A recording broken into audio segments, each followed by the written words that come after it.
Welcome to the still life painting lesson. I want to remind you that you find hyperlinks to the different segments in description, and also I show you the painting at the end of the video. So with this, keep watching and give a thumbs up, leave a comment. Hello again YouTube, it's me again. I'm gonna start a new project, new painting, and I'm gonna show you what it's gonna be. It's just a small one. Also actually a commissioned work. I'm gonna paint these roses. There is one YouTube video where I actually painted them from Natura. I'm gonna post a link after this video to that.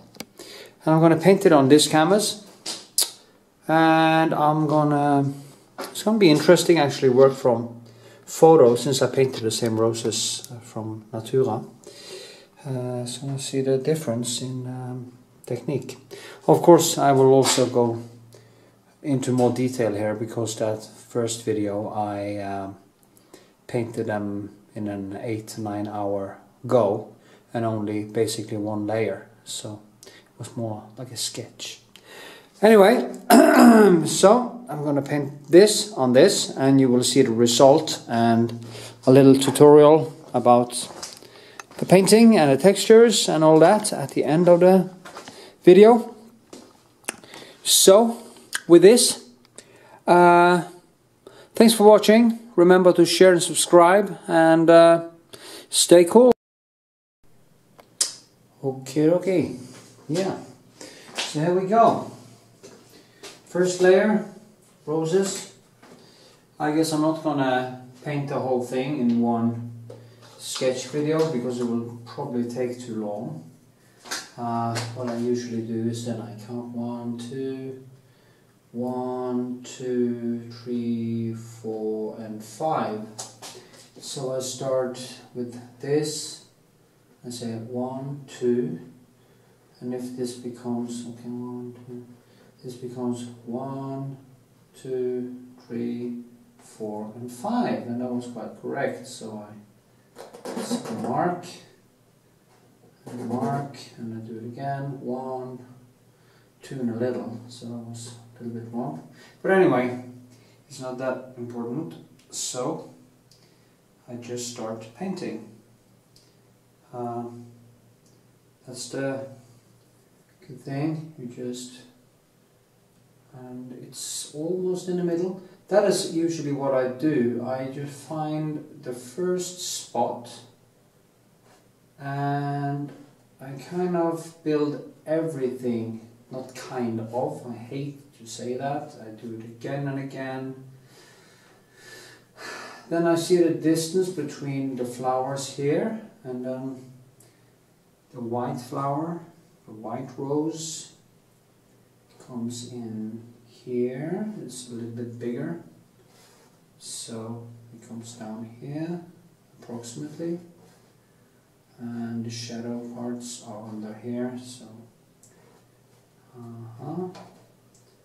and then I can go right over to the, maybe that wasn't the right distance, but all of this I correct as I go along. As I said many times before, I don't care about photorealism, so I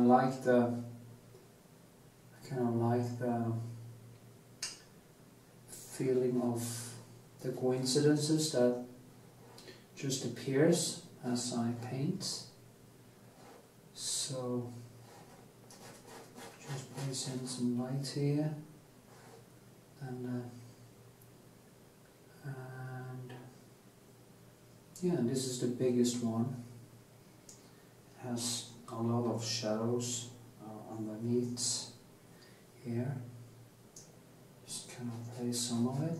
You see, when I paint in the beginning, I'm kind of using it. I see there are a lot of people who actually draw when they draw first with charcoal or some sketching or some block or GLAZE. I don't do that. This is my GLAZE, and it works for me. If it is a face, I'm kind of a little bit more careful because it's much harder. It can be, if you do really huge mistakes, it can be really annoying, so be careful. Also, you don't want to do too many mistakes, whatever you do, because it will cost you some extra, it can cost you a lot of extra time actually. You don't want to do that. Now I'm just going to put in light and dark. So in a way it is some sort of a GLAZE. The difference is that I use colors and not just grayscale like this one did and others. To me it's more, it's much more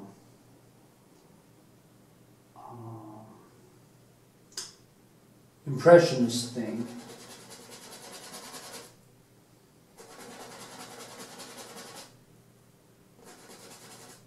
It's funny how the painting always makes the brain so focused and calm. You see, now I just keep building this. And the funny thing is that much of the color in the background here are almost the same color and texture as my canvas and the gesso. But I could use the gesso behind and maybe only paint the roses and let the gesso be the background, maybe put in some lasso or. But it's not what I'm after. I'm after these tiny, beautiful nuances between the roses and the background, and that can only be done if I put paint on it.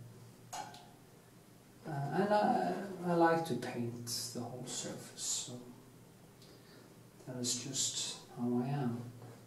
This isn't that dark, so I don't get that very huge light-dark effect immediately, but that will be coming later. So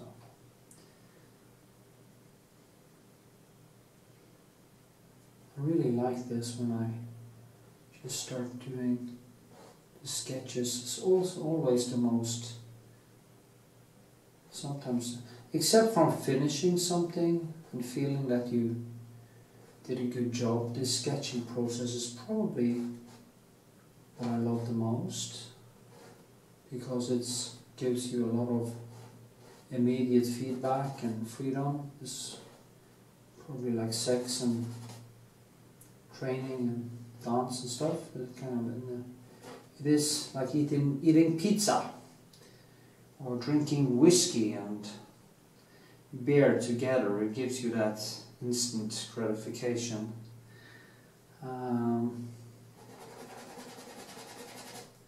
But in the long run it becomes more like to get a good result, and that goes for the body also.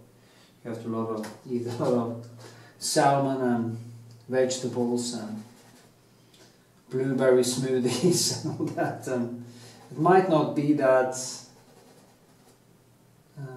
fun, but it works, and the result becomes better than if you always go for the instant gratification and just keep on changing canvases every time you come to a point where you reach real problems, which you will only do when you come deeper into it and it becomes difficult, and the nuances and the details becomes more and more difficult to handle, and you start reaching that skill wall, as I choose to call it. I call it the skill wall, and everybody has it, and no matter how good you are, everybody has their skill wall. There are certain things you have to train your brain to do, So you won't be able to do it until you have practiced, and even then it will be very problematic. So yeah.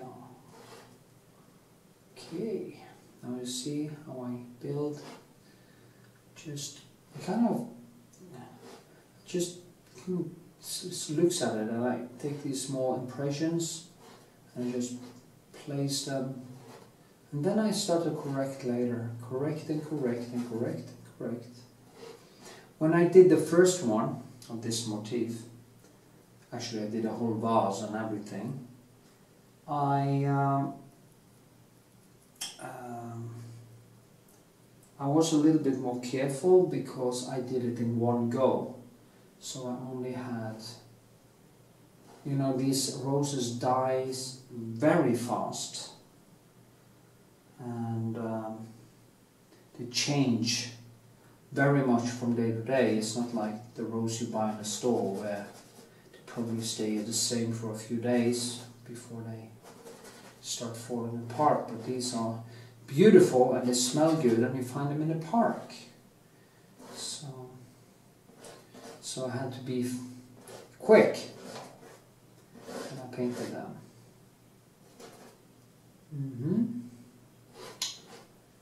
So I think I'm gonna just turn off the camera and come back to you in a little while. I don't want to make this into a 5-hour video, so I thought maybe it was interesting for you to see more of the sketching process. So I'm gonna try to capture more of that, and then try to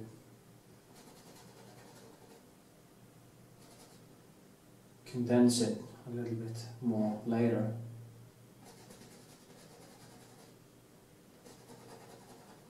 Maybe I should just make all my videos just the longest fucking videos on YouTube. People keep asking me how long my paintings take to paint, and I have absolutely no idea. Some paintings takes a long time, other paintings take a shorter time, and it's really hard to know. You see here, I just go in with the leaves and the colors and that stuff. It's quite complex actually, because there's a lot of shit happening here. I'll try this paint, it's bugging me, and that's annoying. Anyway,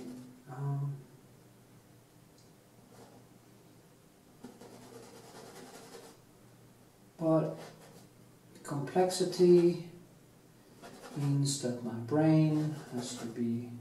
Actually my eyesight is better today because I had a lot of very nutritious smoothies of beta-carotene and beets and ginger and turmeric and blueberries and stuff, and there's no doubt that my eyesight actually gets better.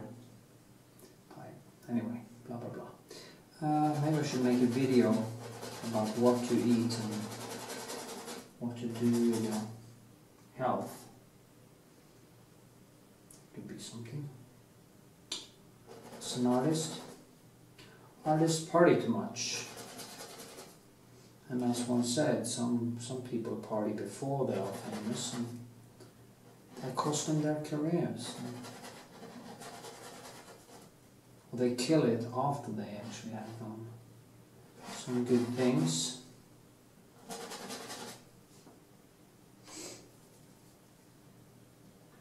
So, don't do that.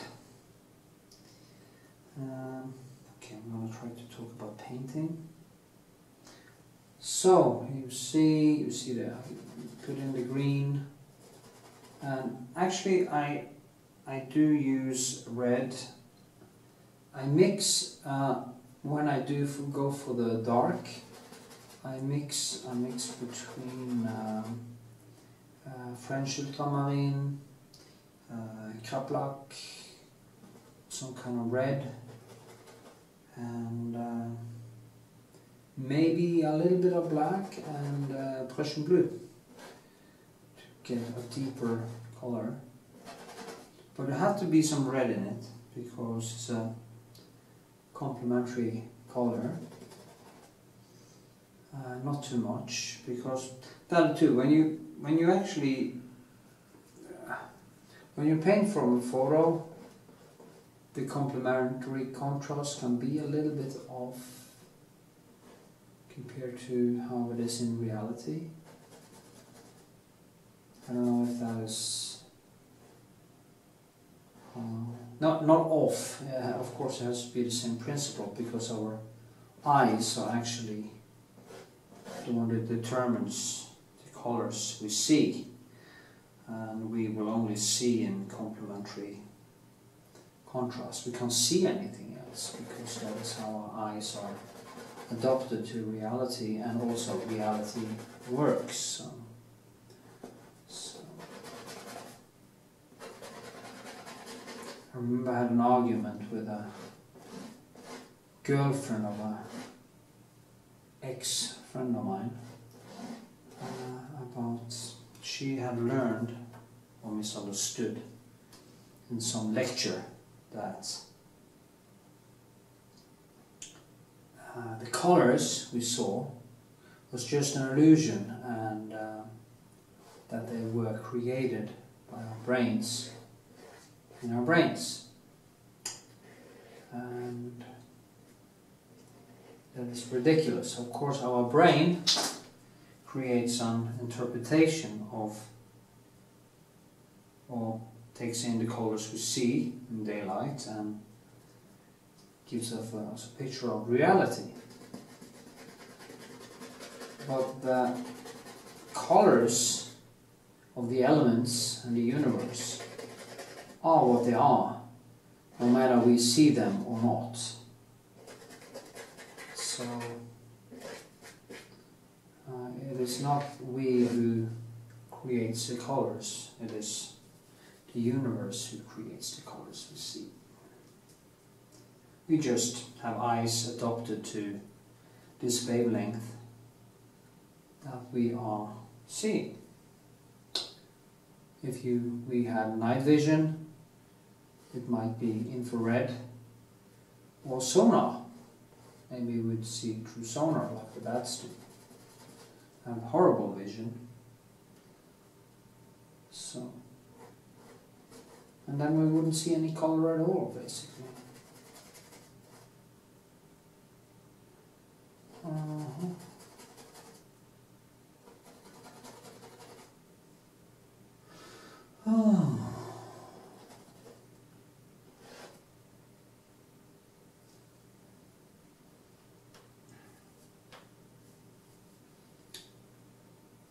This is what you see in museums today.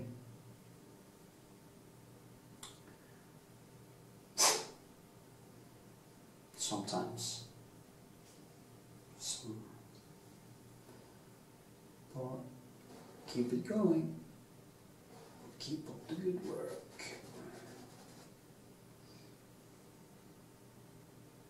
Shadow. It is nice in a way. It has all that spontaneity, but it's not where I want to be. So just keep painting. Okay, going in with some thicker. It's very thick here because it's so bright. And I will build this more like a sculpture,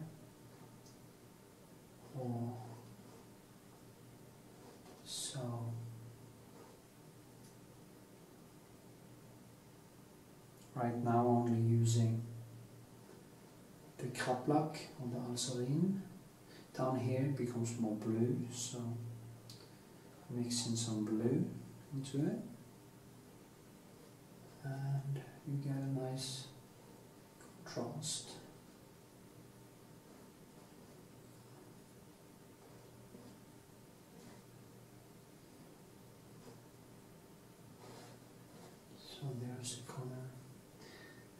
to the reddish, and this is quite difficult because it is very bright and the photograph has made the colors quite pink. It was actually a kind of a pink rose, so it has to do with the hue. And in here there are just spots, and it's kept quite down, quite further down. So yeah.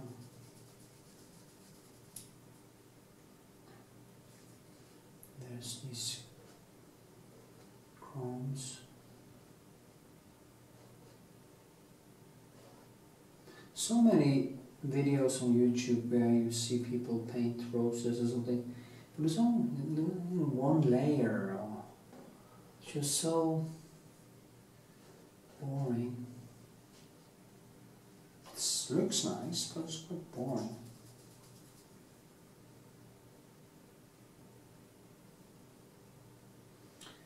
Overpainting, that's the trick. That's the thing you have to do. Overpaint and overpaint and overpaint. Keep pushing. Push, push, push.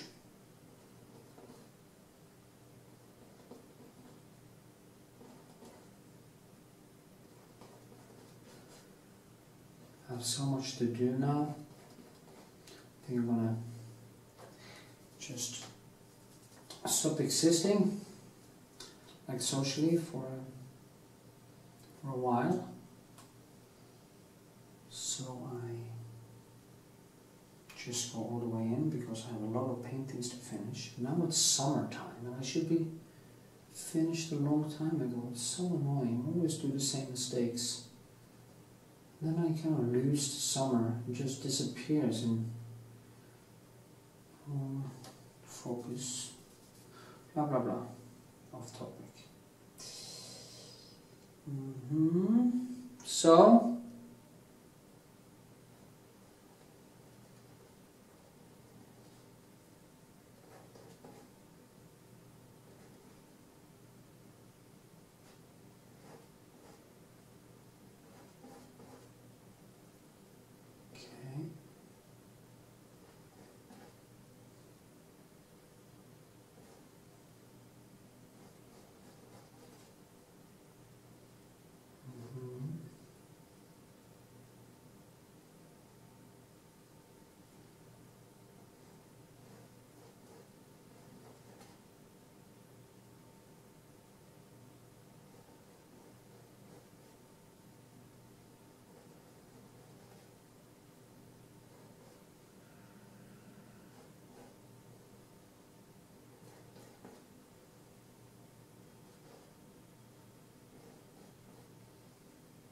yeah.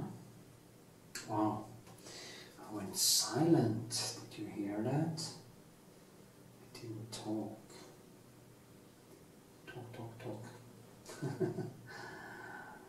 friend of mine from New York visited for just a day on his way to Europe and said I was talking so much, and I said, well, you basically don't talk at all, so somebody has to talk. Always I find something to talk about. I'm a talker. Talk. It's probably very annoying. Well, that's who I am. So, just have to live with it. Because I have to live with it. Okay. So. Leaves. Coming in. Do you love this? So yeah.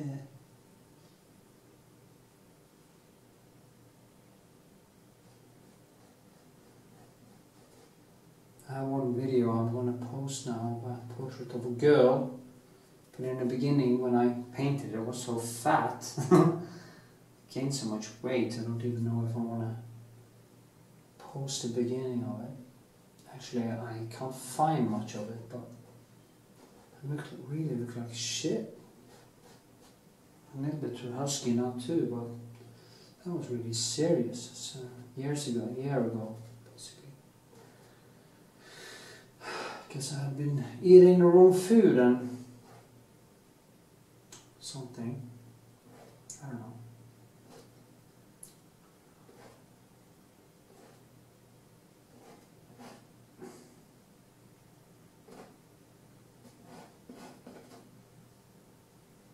The shadows hitting here. It's very nice.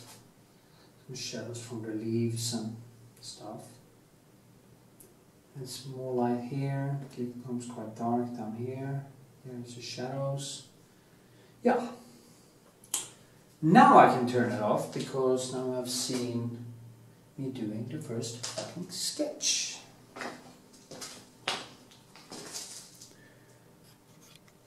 Not the first sketch, but parts. Okay. So, I'm filling out a little bit around it because it will be easier for me to start moving about things inside here. So, that's what I'm doing now.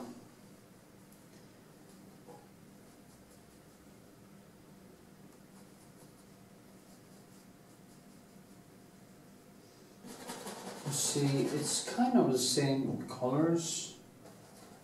I actually need some more color, but it's going to be darker here, and it moves to the more bluish, greenish, earthy colors. The whole background will be in the blue and greenish, while the flowers will be more in the red, blue, and the light spectre.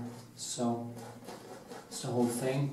It's always the cold and warm effect you have to work with to get the best effect out of light and color. Yay! So just need some summer now, so my tubes are actually drying too fast. I need to put the cork on. So.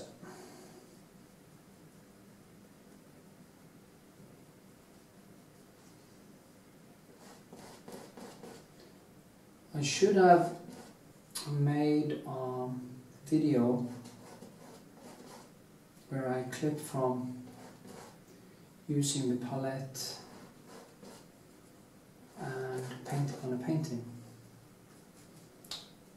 so you could actually see how I use the colors.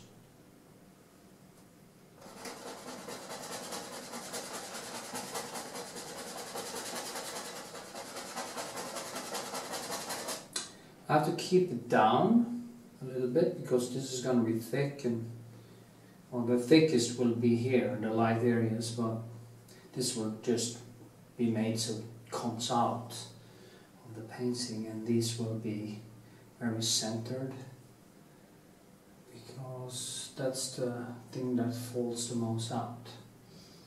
So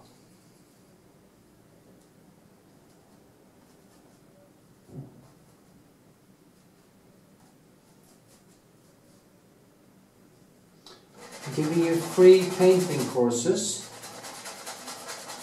So if you'd like to be a Patreon or donate a little bit, that would be great.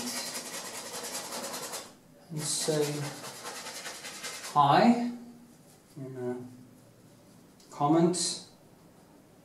Give them a thumbs up if you like them, even if you don't like them. It could be, if I had a white canvas, it would be more stress to get it down, because then I had to kind of do it twice in a row. It's always better, I think anyway, to have a canvas that is brighter. No, it's darker. Maybe even darker than this.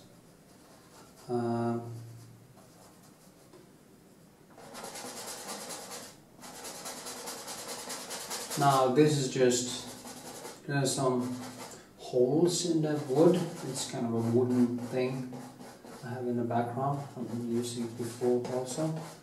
So, kind of, in a way, many of the same things. I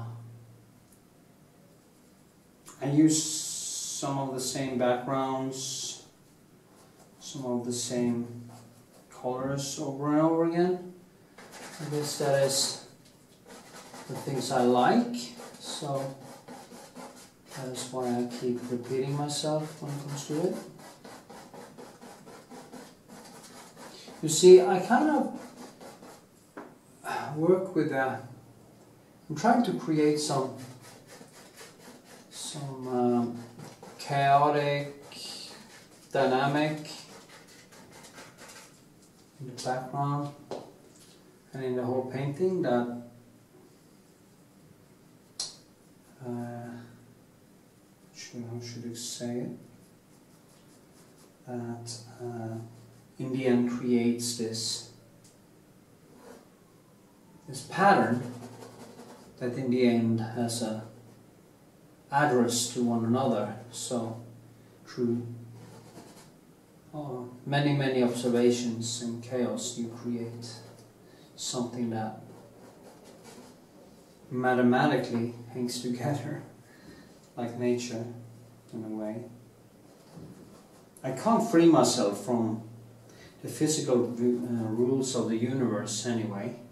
I am bound to repeat the patterns of the universe whatever I do. So so it is actually creating paintings in the same way that nature creates patterns in nature.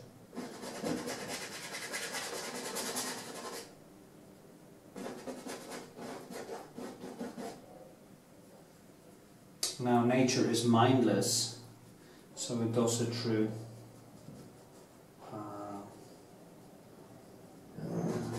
mathematical rules and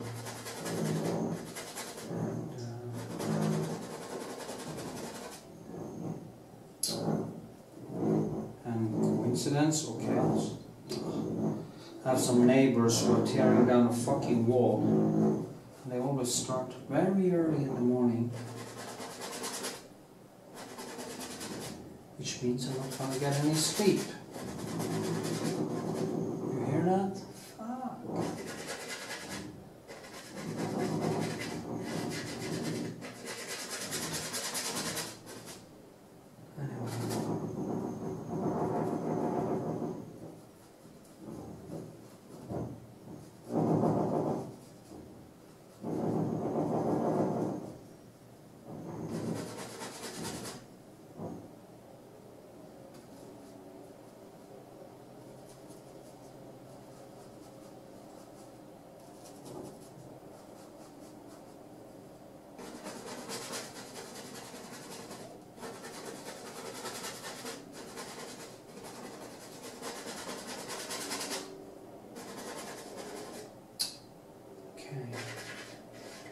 I'm going to quit now because it's early in the morning, and I will continue painting on it tomorrow. So probably not going to be dry, so I'm just going to keep piling on. But I think the sketch became quite nice, actually. I'm getting good at this.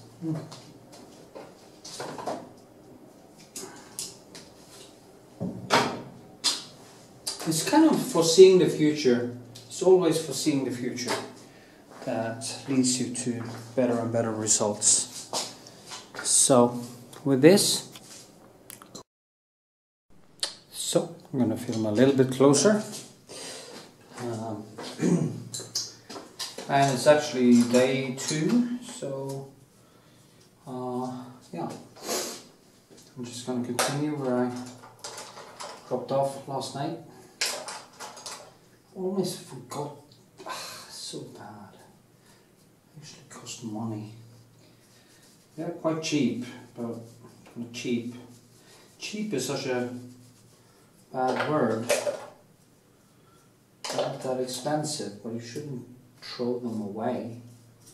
Anyway, I'm going to continue with a little bit with the surroundings, and then I will go kind of just work myself around all over.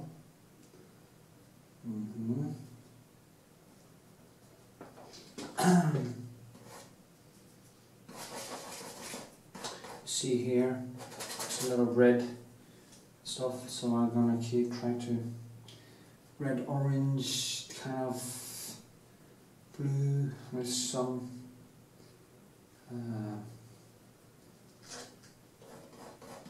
there is actually some red and orange in it. It's hard to see.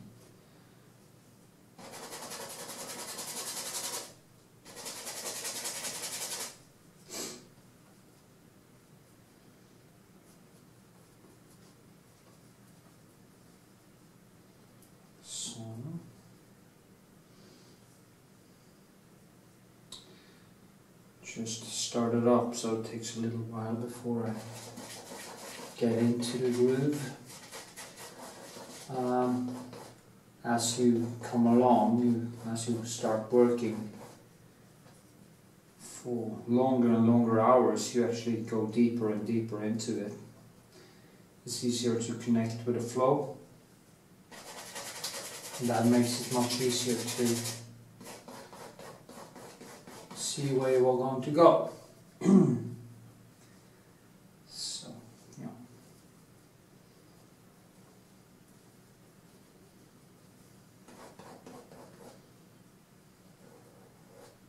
Just gonna work myself around that. It's much darker down there, so I'm gonna put in some more colors down here. Down, and it's always easier to see where I'm going here, because I can see how shadows and nuances compare to one another.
Yeah, up there is more blue and some kind of greenish.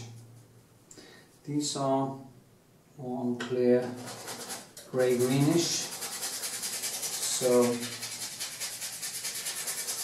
it is kind of work in progress where you have to put on different colors and see how they react towards each other, also how they act when you paint them together like this. Anyway,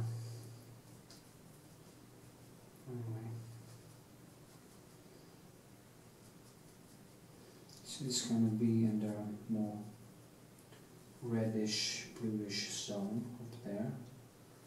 So the lightest parts.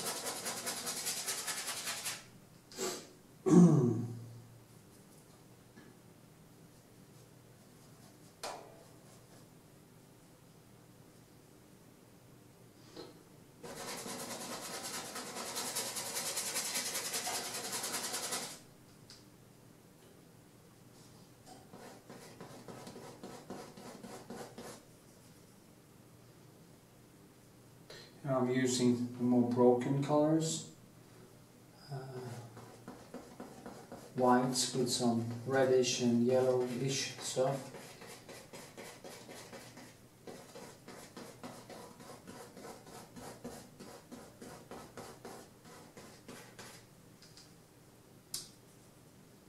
If you always are going to mix every single color from the primary colors, it will take an enormous amount of time, so I've been choosing to bring in some more already mixed up colors.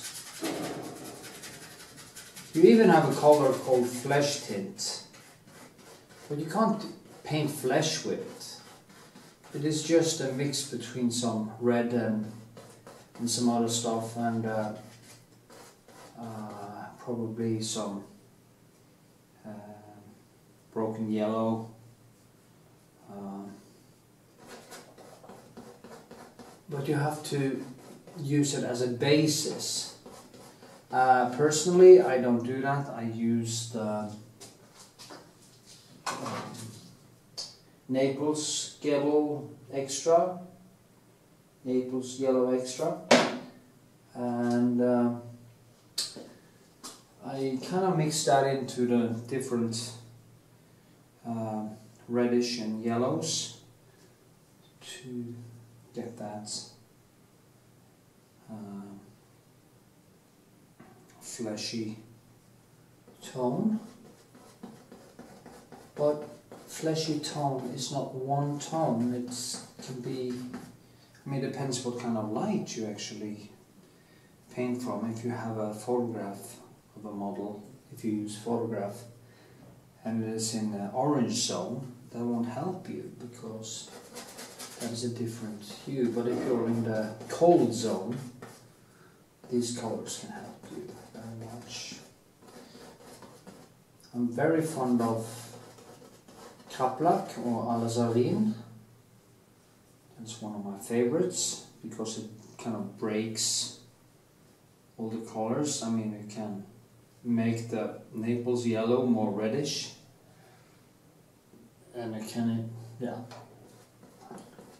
and the yellow or blue can actually make the Naples more bluish, and you get these nice, you see here, nice broken colors. This became quite stuffed now, so and when it becomes stuffed, it's because I haven't been concentrating and I have been putting too many different colors into it and basically made a mess. Made some dirty shit, but it's easy to bring it back up again. You just have to kind of do like this and kind of mold it back down where you want it. So,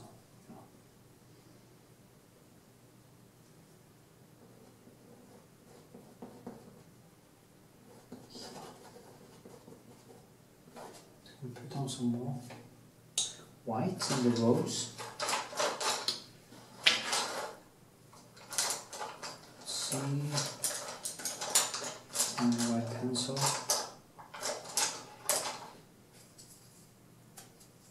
Use this one for a while. This one maybe? No, that's dead. Fuck. I'm throwing away.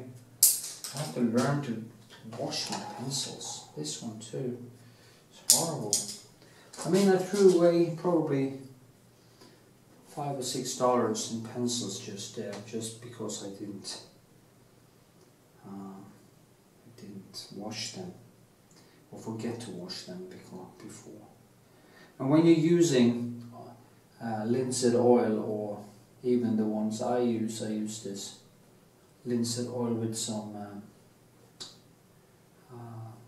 cobalt fixative or whatever it's called in it. it dries quite fast, so you have to, can't let them run overnight, because then they would have not maybe not totally dried, but enough to make it very difficult to get the color out of the small hairs on the pencil. So that's too bad.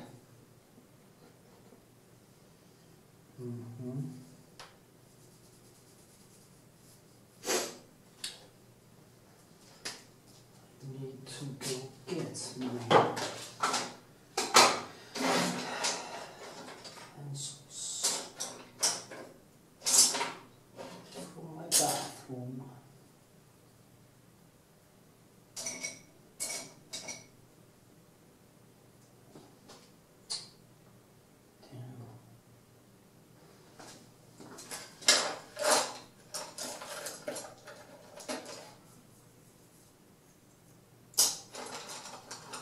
I need to go buy new pencils. It's horrible not to have good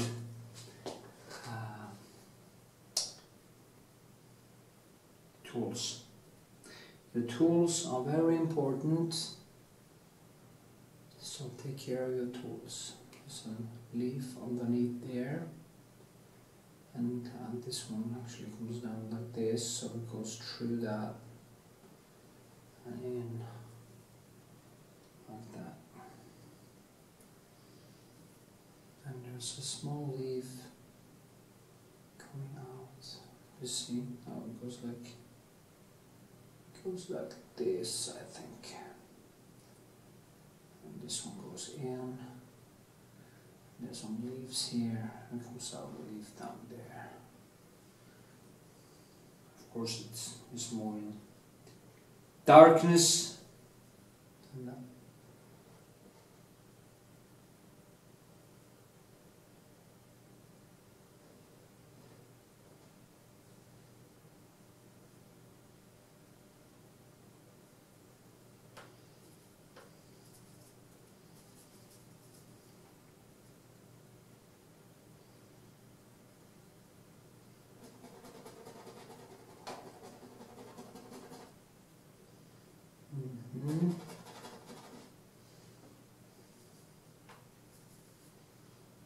Oh, it's not so bad.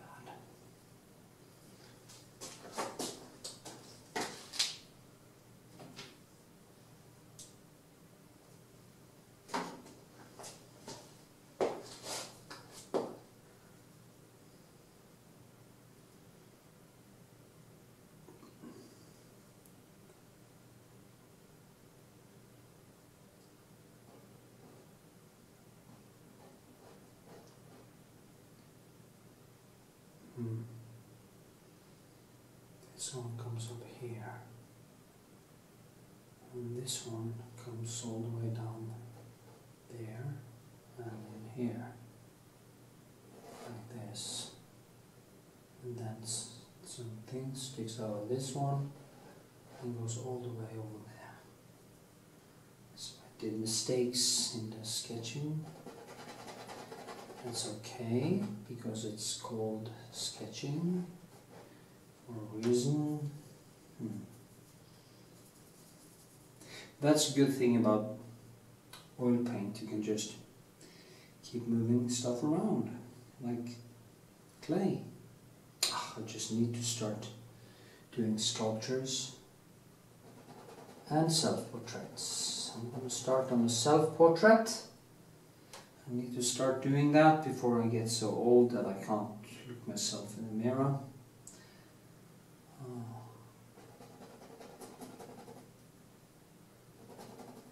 Till my wrinkles under my eyes become so big that I actually have to paint them.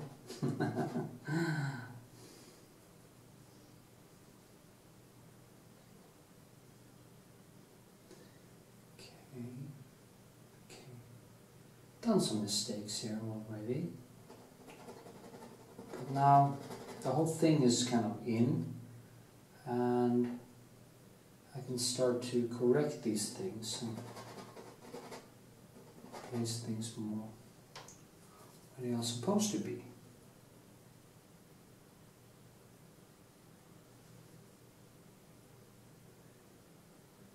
This one is further down, it's like there, and this one.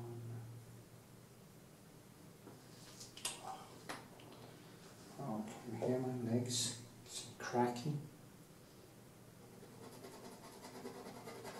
I need to get my hip done. I was watching on YouTube this dancer, French dancer, young guy, young gay guy, that's cute enough, at the ballet in France. Quite young, he took a hip replacement and he could basically fly after a few months, and I think he got back into the dance stuff. So if he can do it, I can do it. I'm not that young, but fuck, I do feel that young, so if I could get my hip pain away, I will be more alert, I will sleep better, I will paint better, and I will train better, take my 4th dan in Taekwondo, which I should have done years ago. It would be nice to have a master degree. Should have done it when I was still good. Before my arthritis. But that's how it goes. Okay, now you see what I'm doing. I'm just correcting stuff, moving it around. So you don't have to be neurotic just because you do some mistakes. With oil paint you can easily fix it, and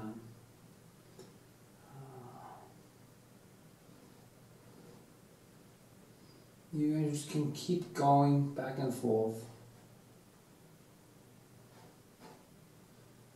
and in the end you'll have a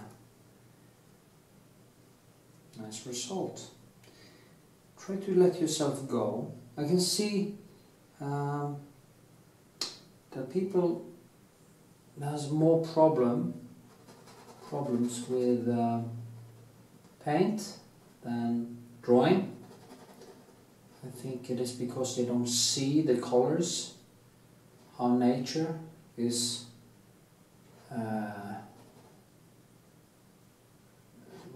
how the nature is kind of building the illusions or building the color spectre. So if you understand how nature builds it, it's much easier not to get that kind of horrible, unnatural feeling where everything is just disgustingly brown and the skin doesn't have any life and all that. And you kind of have to understand colors. It's like you have to. It's like the universe in a way. If you wanna know how the universe works, you have to study science, and in a way, of course, you can manage to see it. It's easier to see it without the science than actually doing physics without the science. But it is kind of the same. It will make it much easier if you understand the laws of physics and how colors are actually created in our surroundings. That you actually observe, you see the colors, different colors in all the different objects. So I probably said this a gazillion times before, and I probably will say it many, many times more as I grow older, as I post more videos.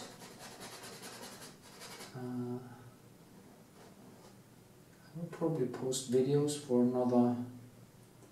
Hopefully I will become older than the average. Maybe I'll live to 100. So from now until I'm 100, I can actually watch myself and go back in time and looking at my videos and say, wow, the aging process is a strange process.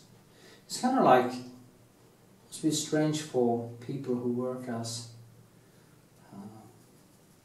the famous actors to see themselves age on film. Must be a horrible experience. Fuck, is that me? It's like when I'm getting fat. Is that me? Can't be me. Okay, there's some leaves underneath here. Underneath here. You see, it's all like a dance. When you I remember when I went to art school, I was very like this, oh, I was staying in one place. But now I tend to move more around the whole surface, like you would do on the dance floor. So you just try to observe, and what catches your eye, especially now in the beginning, in the sketching process, the things that catch your eye is the things you kind of go for. It's almost like conversation, and I'm a master of digression. I always start with something and I wind up another place, and in a way it's kind of a conversation that keeps going on in my head when I paint. Believe me, I love conversation about stuff. I like fact-based conversations, science-based, and of course philosophy and stuff, and things about life, but conversation is a beautiful thing. And discussion, I see discussion and conversation actually after. It's the same thing. Anyway, I'm going to tone it down a little bit over here.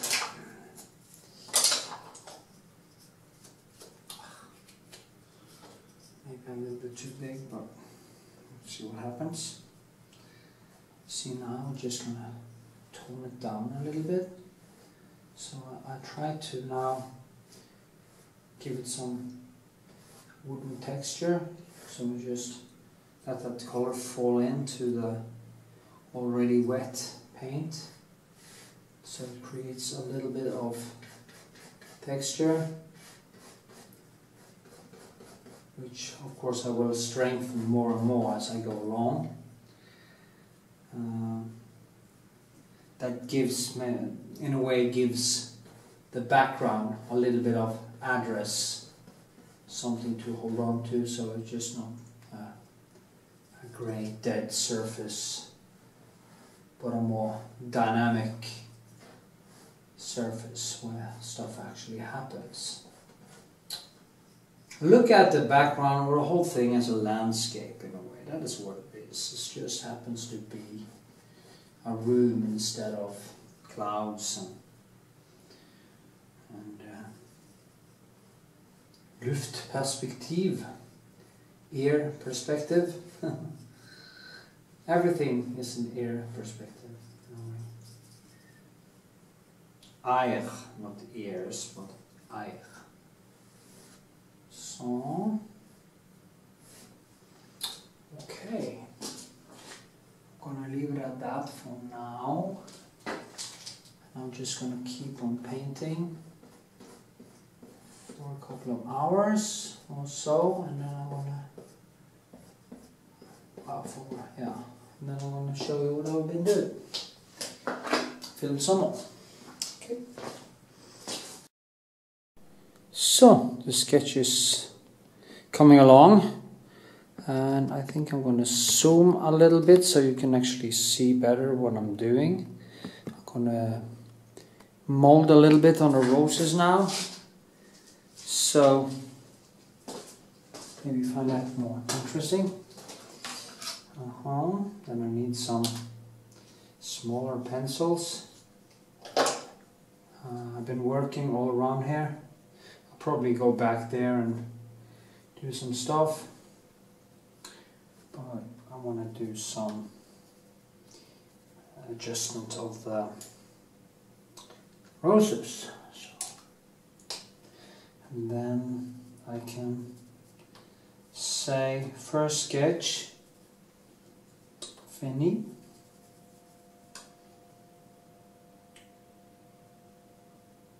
If you then look at the sketch I did of the flowers, you will see that I kept on going. I kept on adding color, but I also kind of started more rigid or more tried to do it more correct. If you should do a painting like this in one go, you have to do it more correct, because there's only so many overpainting you can do until it becomes dirty and kind of loses its power. But now, since I'm gonna make many layers, that doesn't really matter. Now I'm just gonna build and build and build until I have reached something that I can live with. See here. And there's blue outside. It's kind of limited color spectrum in the photo. Of course, in nature there will be much more to deal with on the level of color. So painting from a photograph, I will say, is easier. Also, the motif doesn't change, and that is a big advantage. So even some of the classics, when photographs start to come into play, even when it was black and white photography, they used to do black and white and actually just add color or have the motif as a reference while they actually painted from a photograph to get the drawing right. And so I've heard that anyway. So I know Norwegian artist Christian Krogh, Edvard Munch, all of these people used photograph as a basis for many of their paintings. Then again, it was for them in a big degree all about paint, not necessarily the motif, but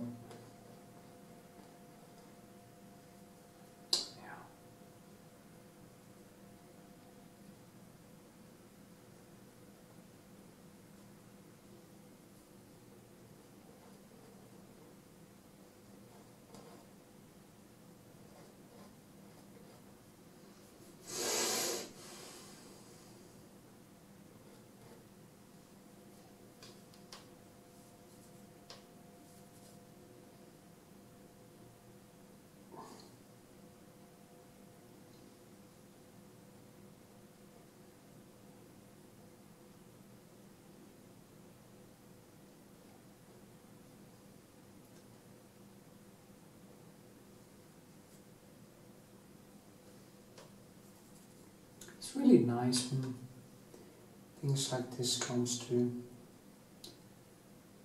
start to come alive and start to take form.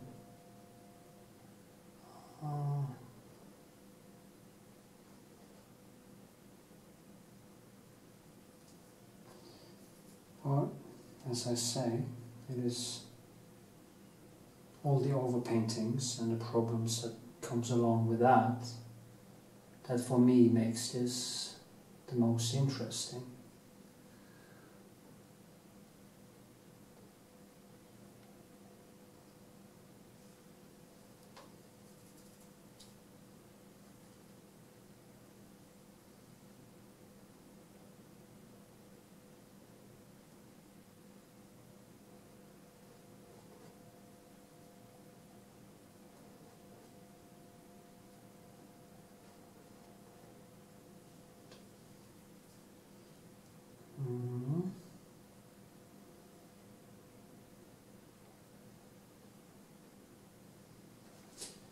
It's quite nice.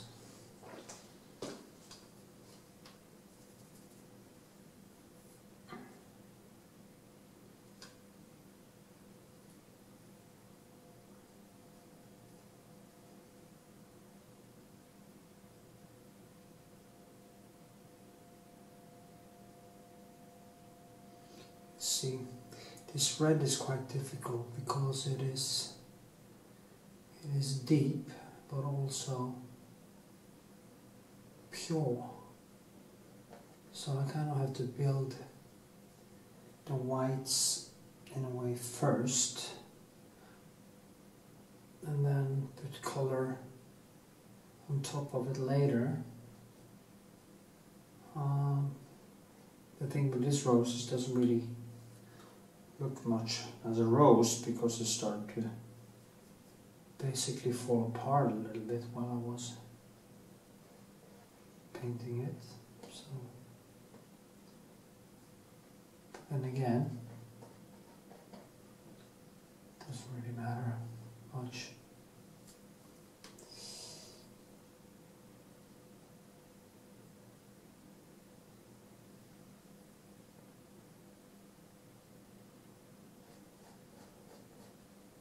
I'm going to make another one of this with the whole motif with more space around it, and the whole vase in a bigger format. I'll see what I do.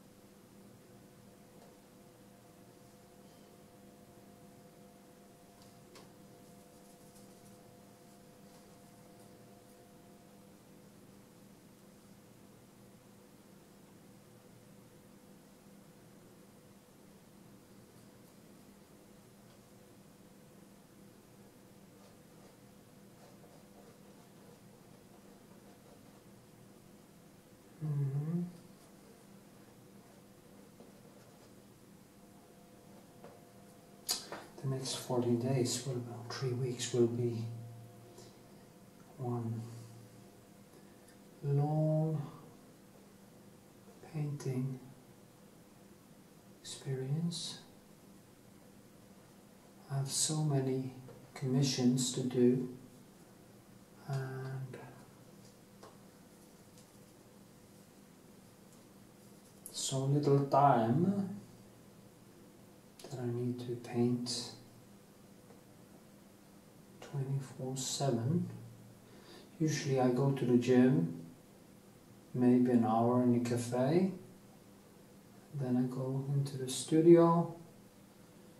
I always kind of walk around myself as a wolf around his prey before I can actually get into actual painting. I don't know why. I think it has something to do with the it's always quite painful to start up for some reason.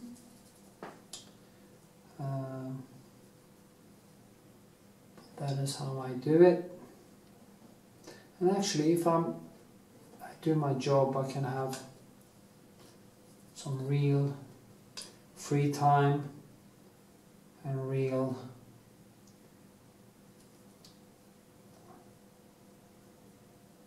work time. And that is my goal for the rest of my life. So, to get as much as I can done.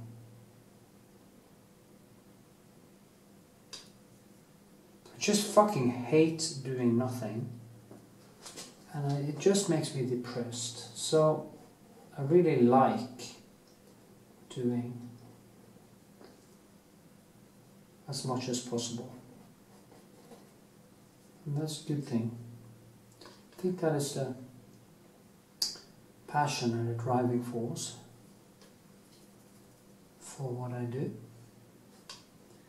This feeling of accomplishment and results. It's funny how simple it really is. It's not that complex. I'm not trying to save the world with my paintings.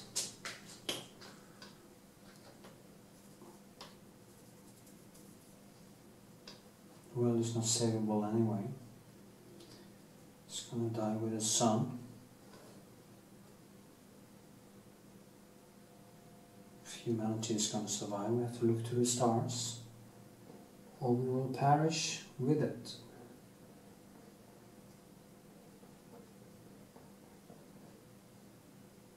You see now, listen. Here. Here, so leaf come out like this. It's kind of a strange shape, but I'll just keep on painting and hopefully it will become an understandable shape in a while.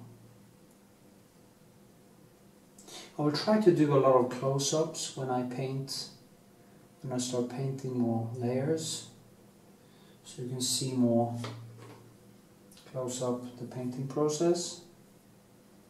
That is basically, pretty sure people find that interesting.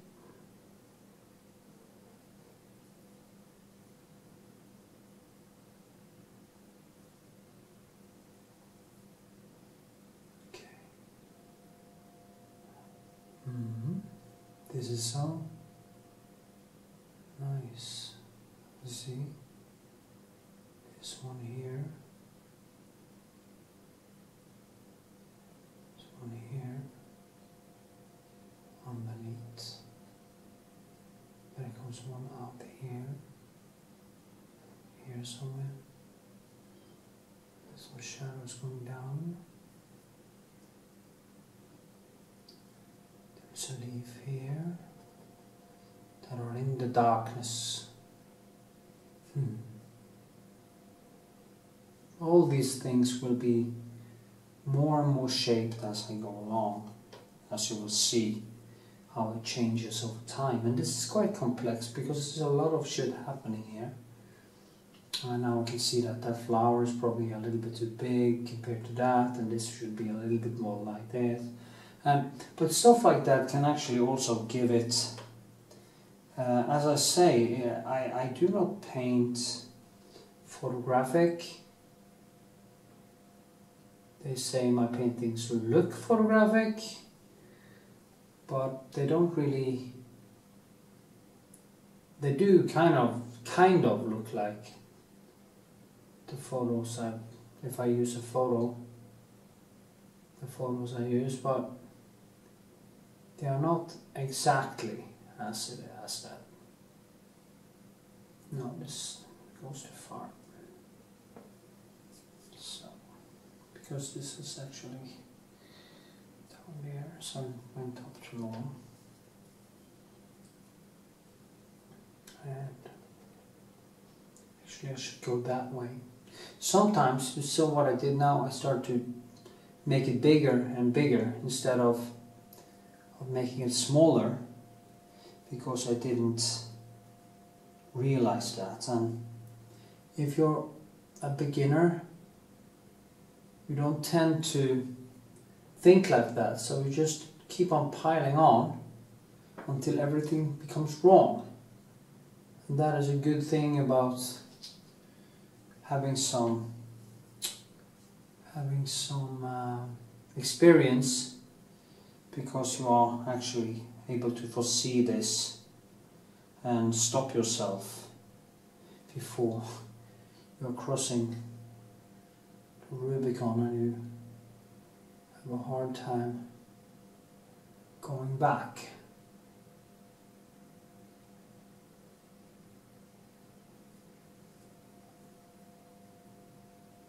Yeah, that was kind of better. But it's a lot of stuff to do here, so I don't want to fuck it all up.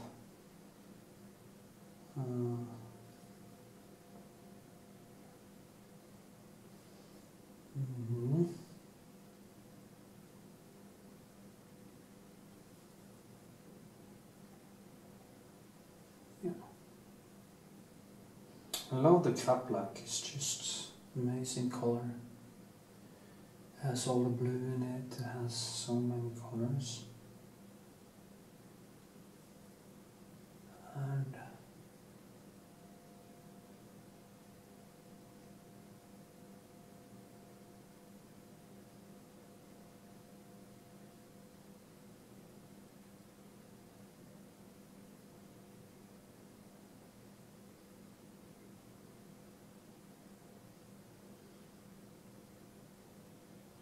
well, it should also be smaller. I did the same mistake there, I just kept on piling on and making it bigger.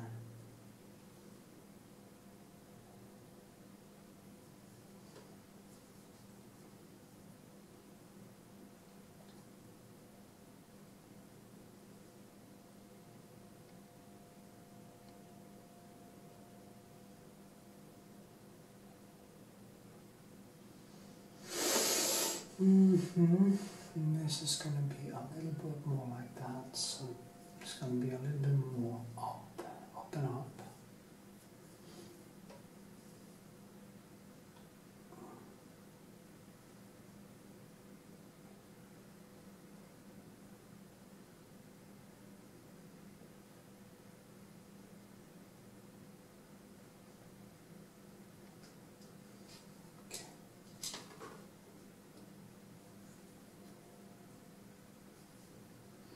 Have a look in the mirror.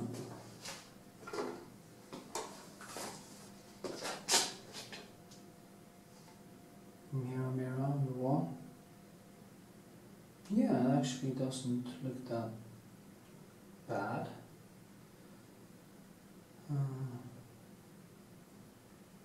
So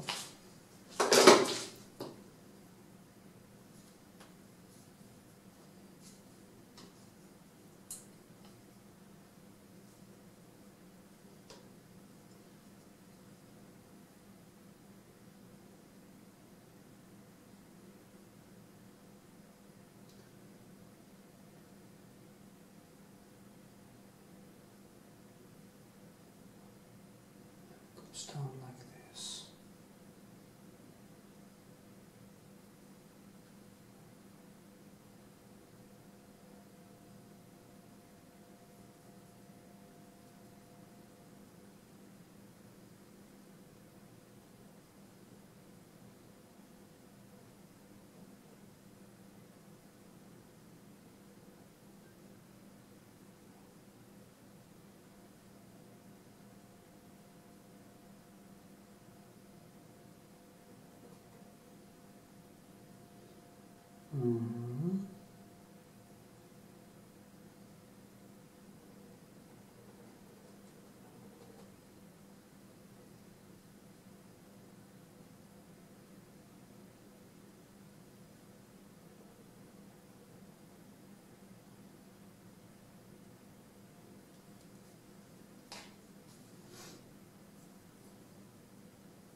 Okay, just turn this down.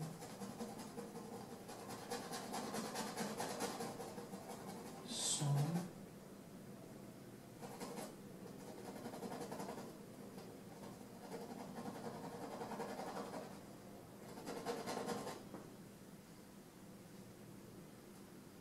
And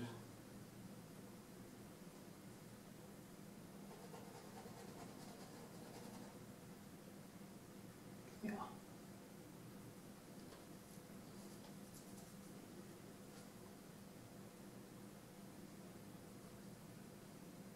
Some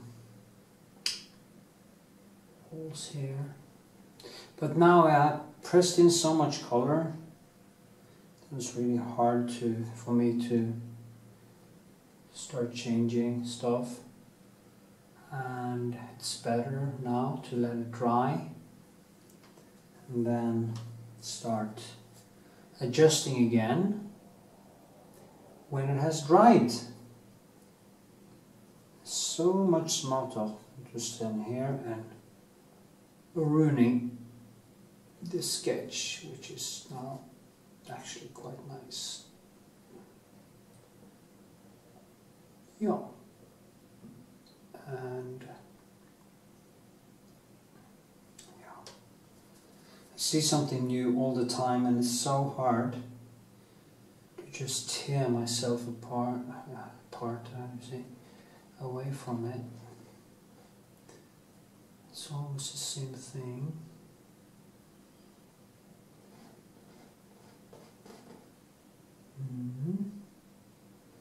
So, is this nice or is it nice? Say yeah.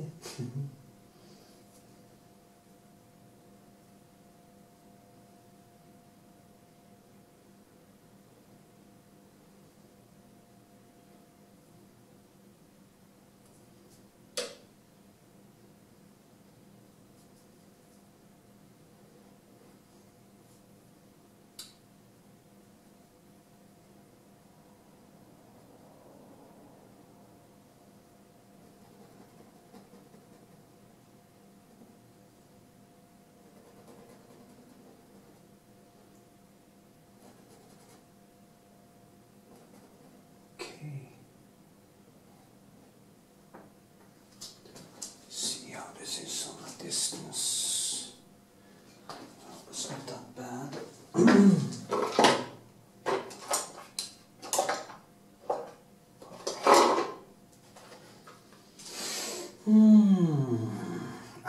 Also fucked up. Jesus Christ.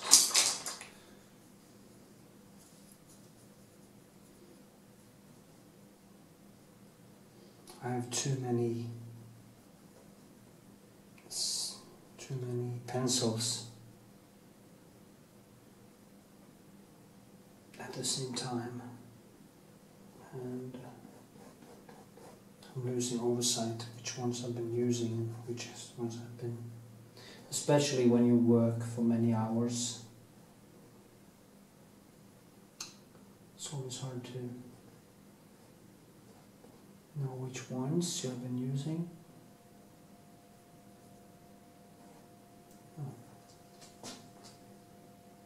Well, is this a nice sketch? Sorry for my videos always becoming so long, but I mean the sketching process might be some of the most interesting.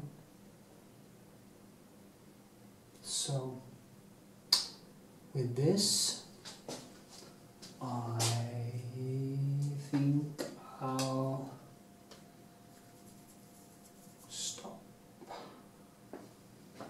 Let me just spot right. So little actually. And some light coming down here too. See, there's some glass. So, have a kind of a reference point.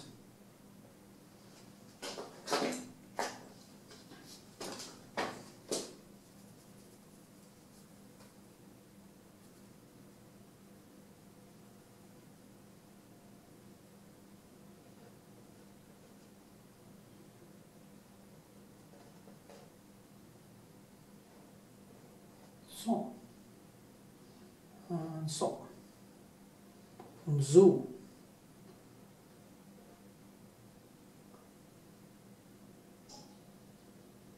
I can't tear myself away from it.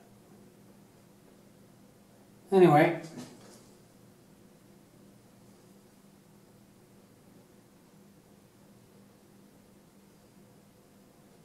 So. On the distance, this looks great. See, there's some mistakes, but I just have to live with it. See how it became. You didn't see what I did with that glove. Okay. Another day, another layer. And as usual, I start with my LESSSON, because now it has dried for a while, so I like to send a way to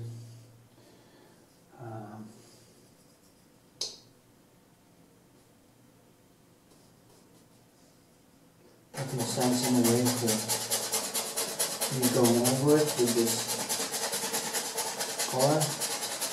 You see now, I'm just pushing it down, even into these nice reddish this I will just do like this. And now, as you see, as I always do, all the colors are kind of being pushed into the whites, and then I will go in and get it right off here.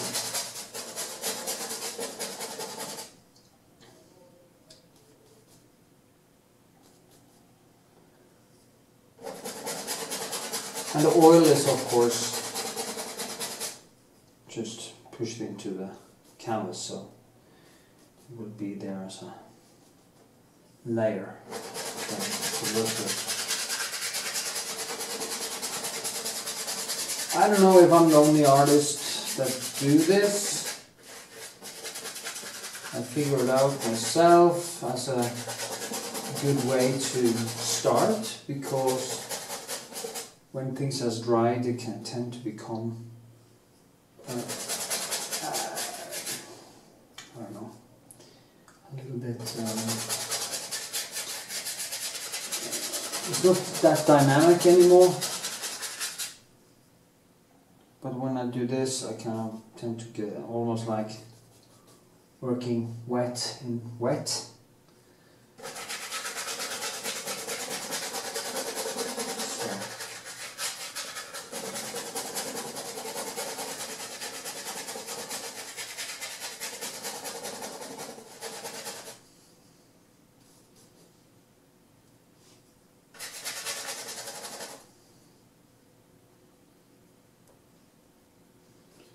So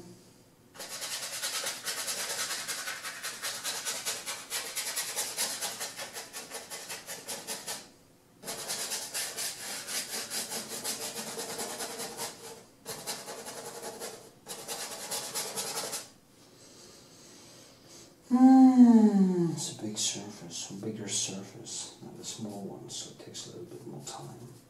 If it's a really big one, I just use a big brush. So. And this medium is 70% turpentine, and this linseed oil with some cobalt stuff in it, so it gives it a shorter drying time. Right.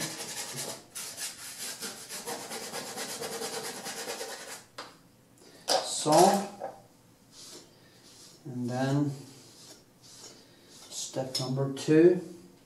Be sure your tools when you do this are clean, because you don't want any white into this, or because if you have white, it just tends to break down that vividness of the color.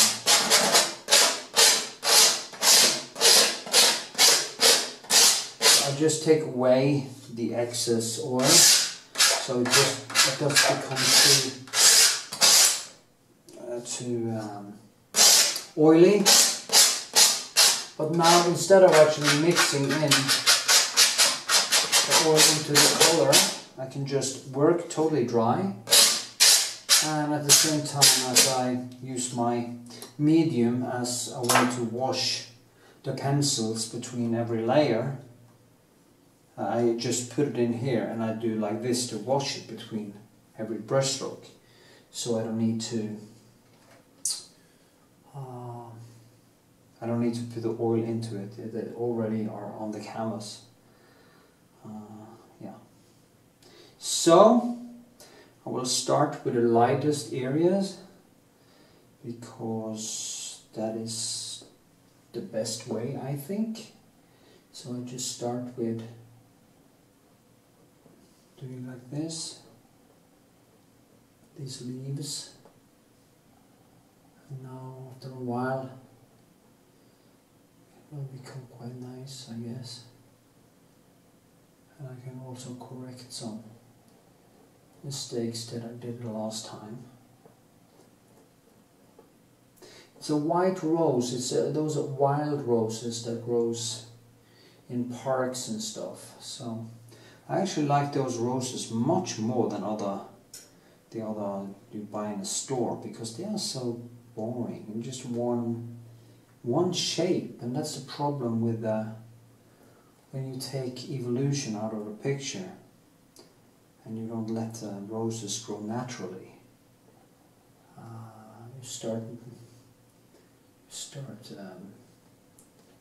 forcing a certain result, it becomes very boring. It's like breeding a dog that is too nice. It's not really a dog anymore, it's something else. It's like a living teddy bear. And I prefer the real thing.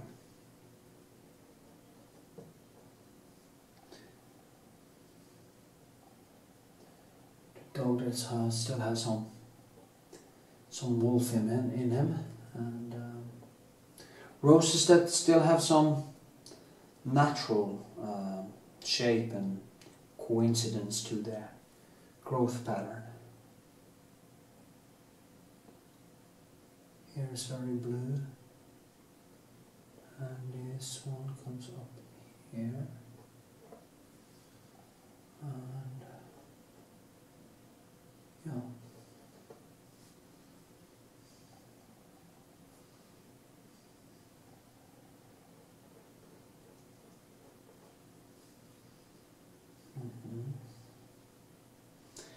And next layers, I just keep building these lights thicker and thicker until they are like almost like a sculpture. Relief here too is very important. Get it right this time. So this is all the way down here actually, compared to this one. So there's more blue in it.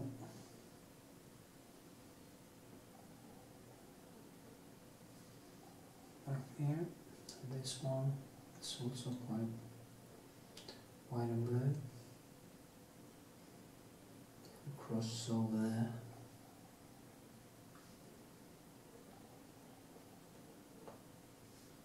And this one.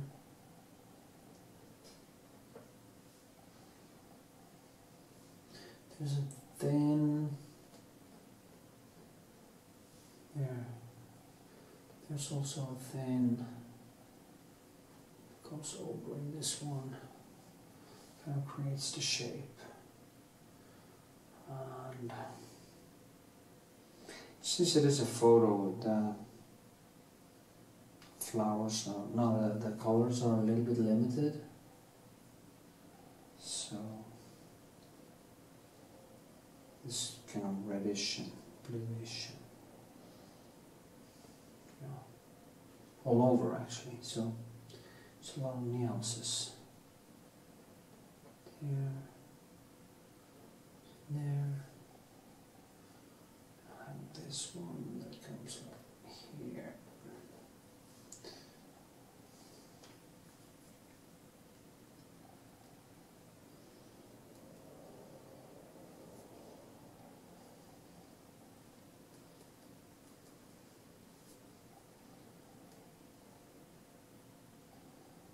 Yeah, this goes in like this. The wrong color.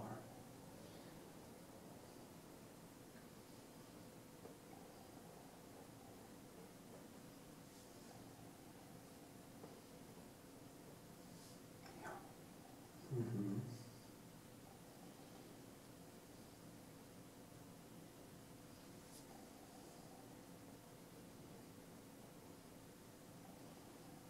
Mm-hmm.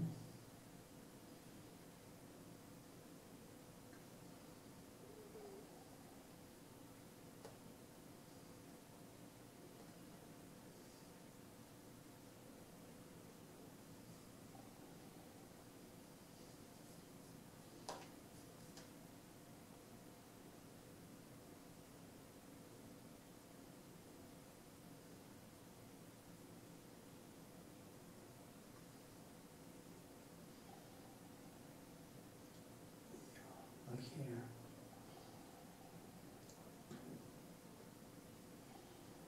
And this one.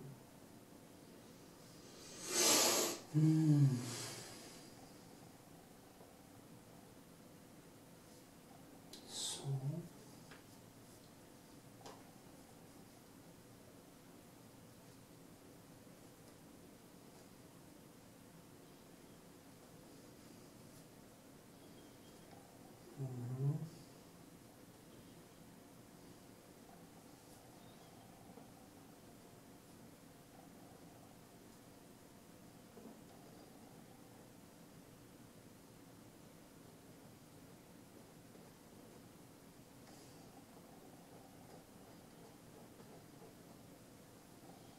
and then I put some more white into it when I see it's too bright, because it can't be that bright. Then it becomes hard and unnatural, so I need to kind of keep it breathing, keep it open so it actually can breathe. It feels like it's natural, it's not forced. So, yeah.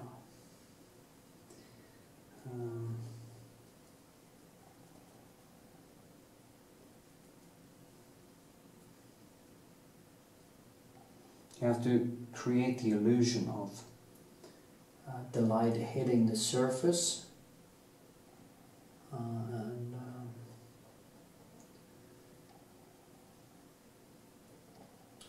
not just put in a very hard shadow, but try to keep it very fluent and open.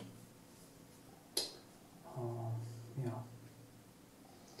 I'm going to do a little bit on the other rose there. You can see now over there, these roses are very red, so I can almost use clean colors like this, and I just take a little bit of white and I enhance it a little bit so we get this vividness. Because if I put in too much white, I just kill it. It doesn't have that potency to it.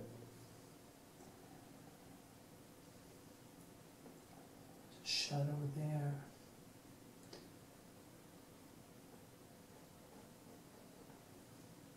See if you get my point. There's a white spot.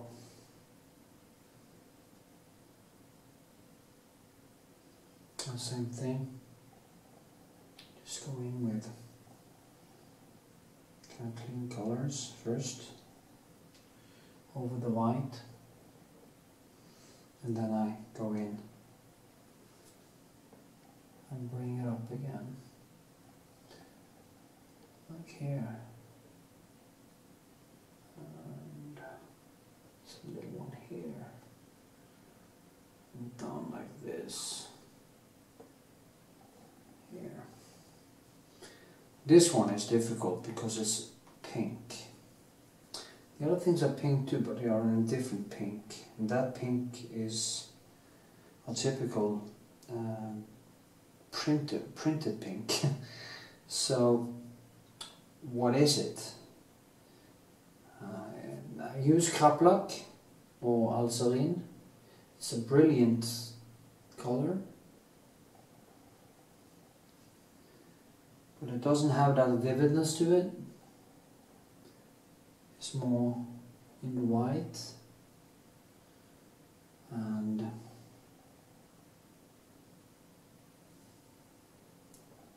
so I just have to try to get it to start living with the different textures and nuances.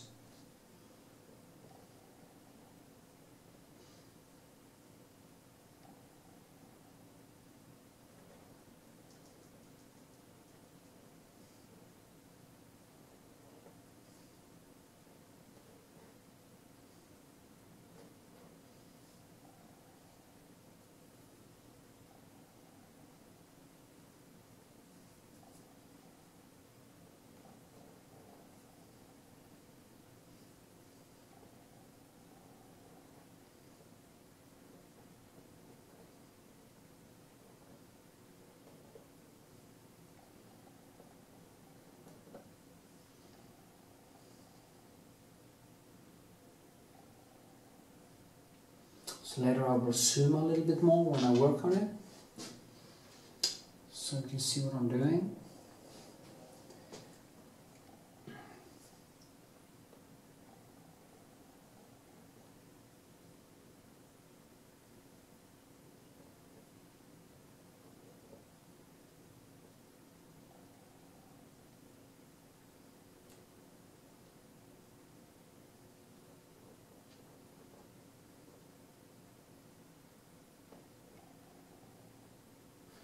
So funny with this painting, it just puts my brain out of its misery. Maybe that's a good way to say it. The painting is just turning my brain off in a way, and turns on the parts that are more positive.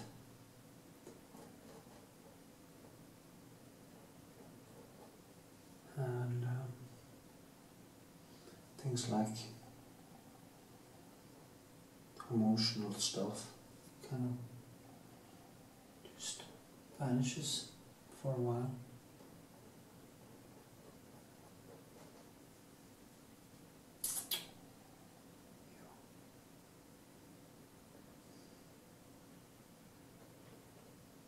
Yeah. So I hope you get the point, and now I just want to keep painting.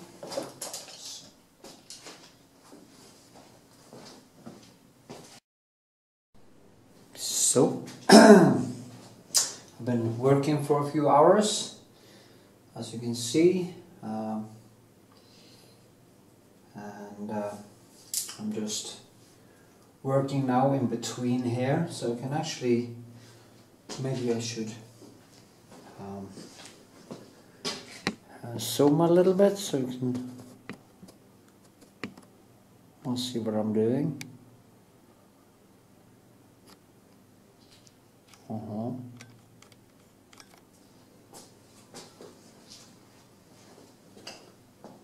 Now that's the whole point. I'm working in between, trying to figure out the how much room there are in between the different leaves and stuff. So it's kind of a working in the negative, or yeah, the opposite. Also try to think that build with the background, as you see now. I guess there's probably not another way to do it, not that I know of anyway. And I do the same thing, I try to pull things different directions,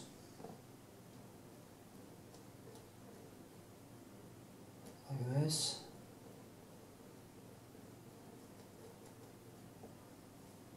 And then tone it down, bring it up, tone it down.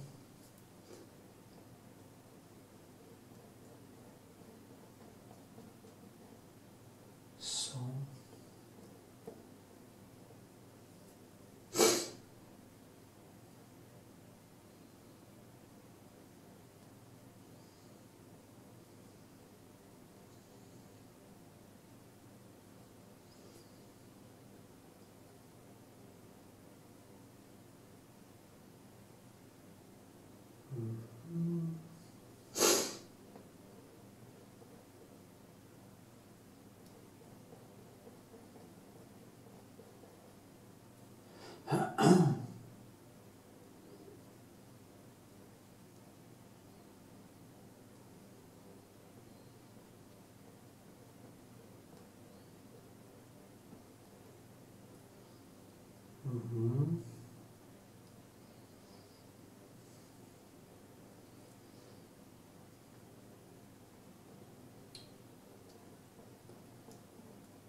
See here, there was a little bit up.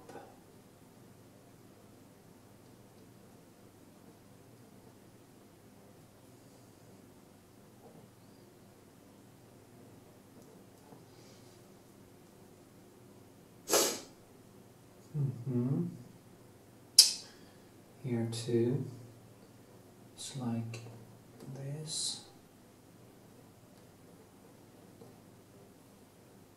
And this. Here. It is better to work like this, because if you start doing what I just did, it kind of loses the texture. It's going to be kept down, but it kind of needs some kind of feeling that there was something there, not just this is like the textures in the background. I need to, it's going to be down, but it's going to, I needed to do both things, be there and not be there. So so if you use the brush and you can keep some of the textures, you can put on lasso next time and you get a feeling of there being textures and stuff in the background there.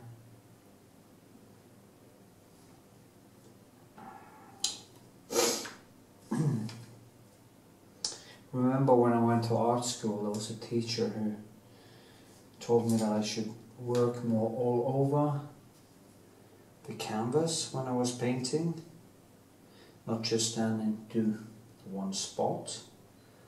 And it's kind of a good advice. Wasn't much good advice I got in the art school, but that was one of the good ones. The other one that I wasn't ready for was to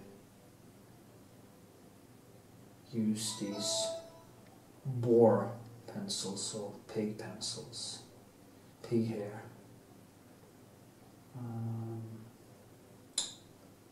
I only want to use the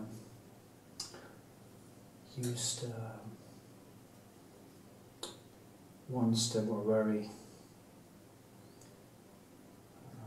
synthetic and didn't leave any texture. But that was before I kind of understood what painting was all about.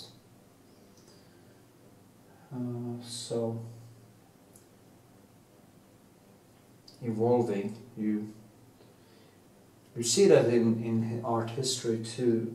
Artists seems to evolve more and more towards the aesthetics of the painted structures and brushstrokes and stuff like that. So to me, so it was a natural progression. It's like suddenly I just understood why the later works of Rembrandt is actually better than the ones I used to like first, because it was usually the ones that were more penciled out. And as you progress as an artist, you're more and more, or as a painter, and you learn, you will more and more understand the value of brushstrokes and stuff like that. And then, yeah, don't go over the. Okay, personally, I don't want to go over the deep end and go into only impressionist painting. I don't want to do that. Don't want to be a cop out. I want to meet my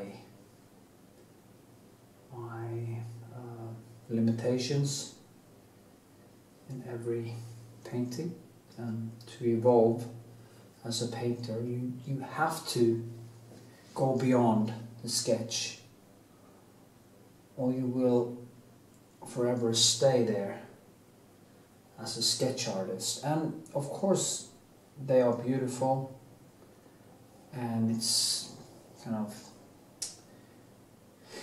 gives you instant gratification. It's like eating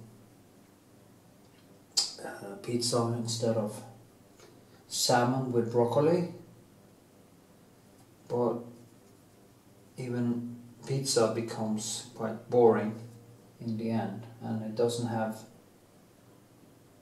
the right nutrition or the right depth in taste and stuff. So especially the kind of pizza you buy in the store. My mother's pizza is actually in a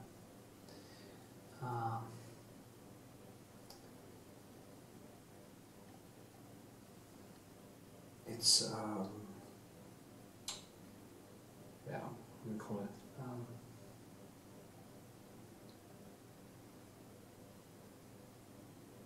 I can't find the word right now. Sorry. Exception, of course, exception.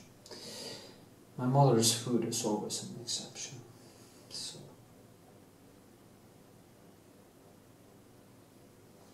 yeah, became quite nice. And yeah, you have to become better. You have to eat the right food. And the right food is to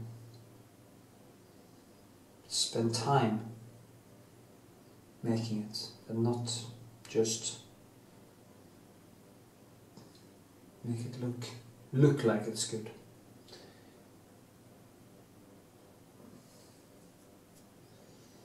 I'm starting to enjoy this.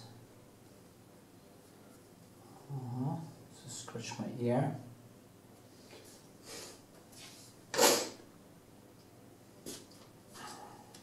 See now. Okay, there's a leaf.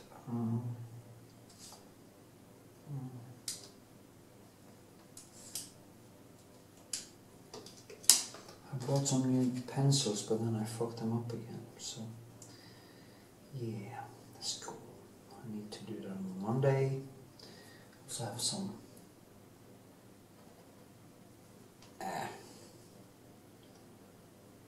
couple of colors I need.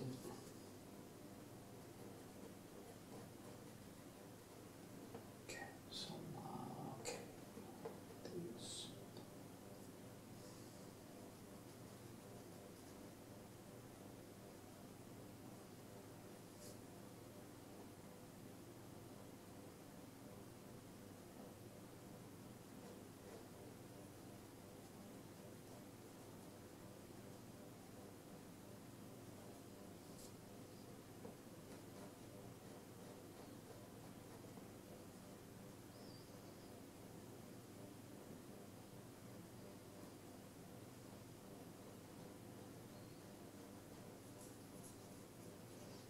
was too thick.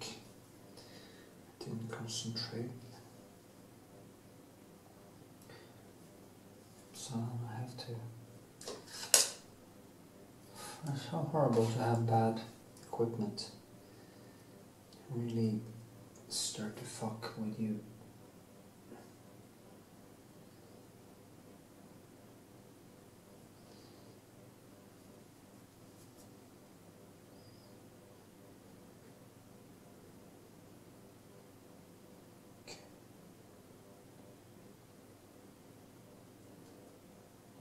See this shadow?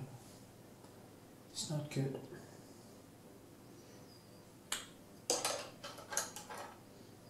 It's better.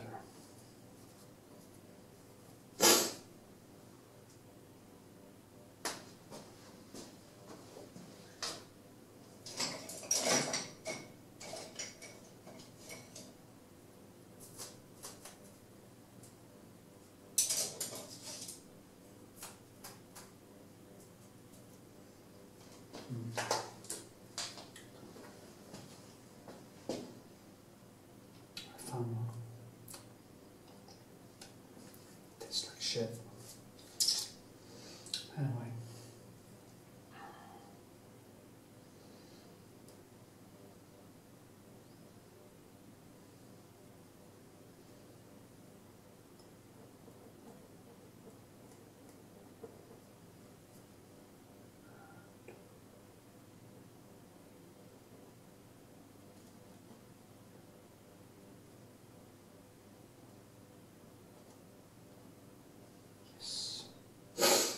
It's going to be in here.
I will continue tomorrow.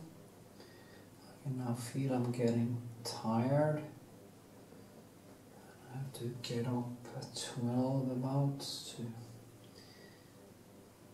first go to the gym and do some yoga, and then I'm gonna go fight with my trainer's side,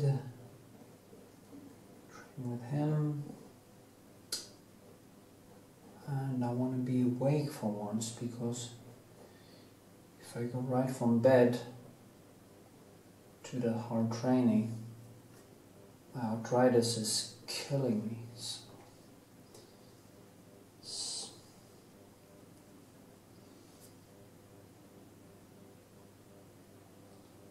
There's also ruins the training. Anyway, let's see what I'm doing. There are more to do down here.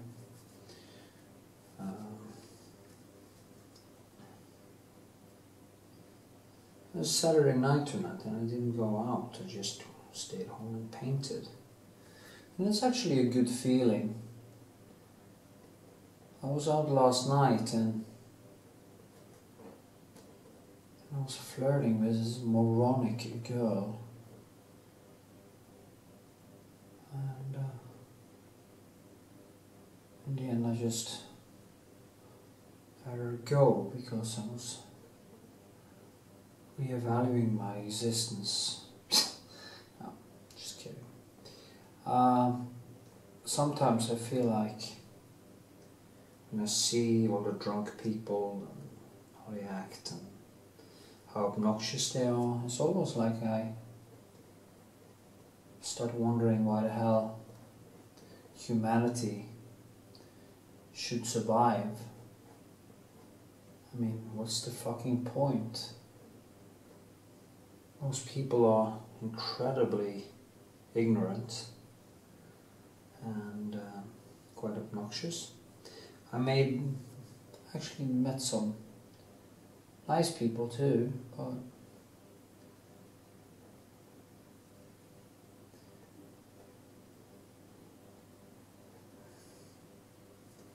sometimes I just wish I could stay home for the rest of my life and paint, be in the flow. But sadly, I'm an animal, and I guess it's the mammal in me that forces me to go out and chase girls. So annoying. 50. I should stop me now.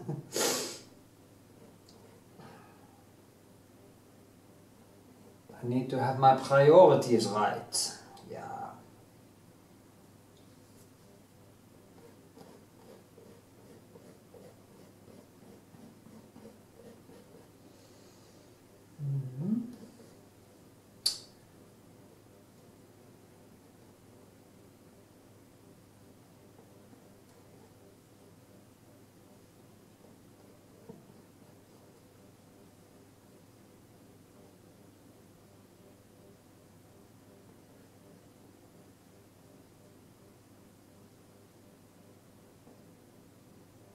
Oh, there's so many things happening. You see, when you do this in this way, you don't see everything. The first sketch is not correct, so you start seeing things as you paint, and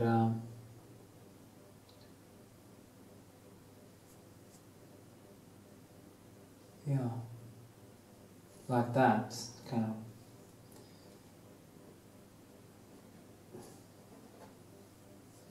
So you just keep building,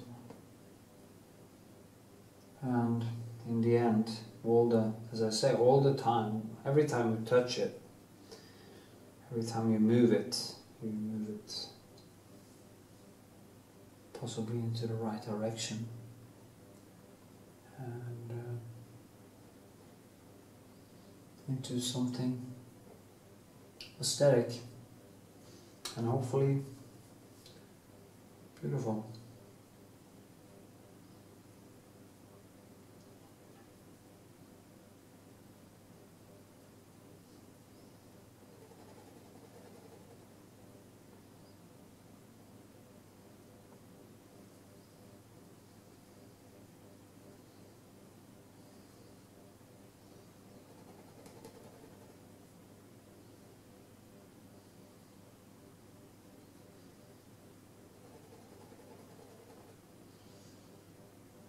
Do all the details tomorrow. Just keep painting. Yeah.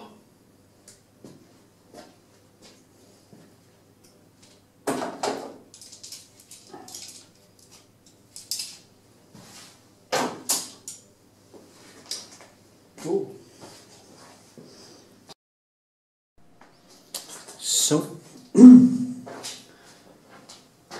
still working. I'm working around here right now, trying to get the right textures and put in the right shadows and stuff. So I try to work in kind of down here, because the other things are this way, and it can be a good thing to keep different directions. And of course also some different colors in it.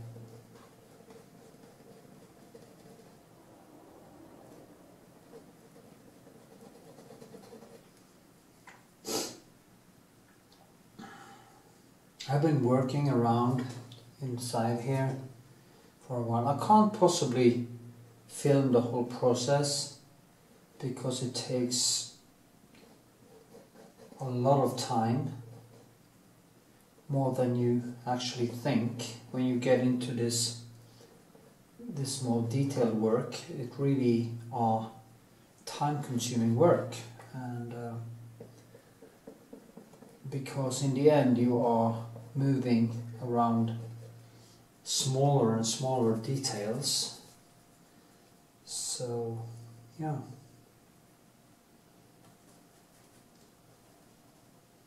When I'm talking about painting, I feel like I'm trying to talk to more like beginners, because people who are already quite skilled, they don't really need my advice, because they have probably figured out much of these things themselves.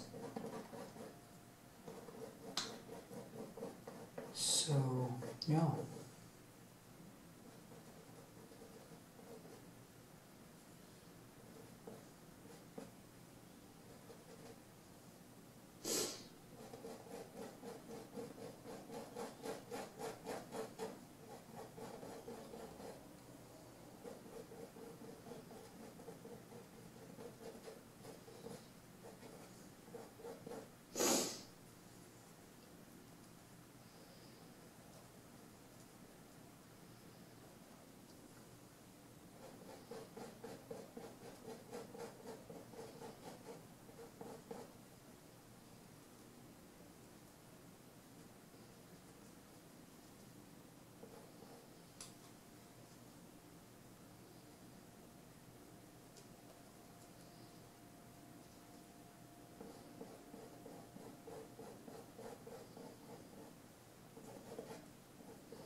Yeah, well, I fell away here. I just that's how it works. When you get into flow, actually I forgot you were there. Actually, you are not there, but you're going to be there. Maybe. It's quite confusing. I'm actually talking to myself right now, and when you are seeing this, I'm actually talking to you. Yeah, blah blah blah.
it again.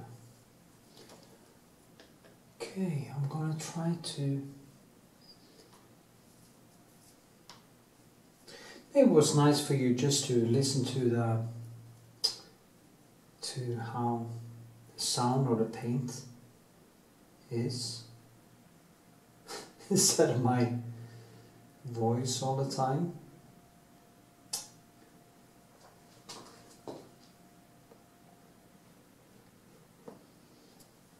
How did you learn such nice English? Well, I'm talking to myself all the time. Oh God.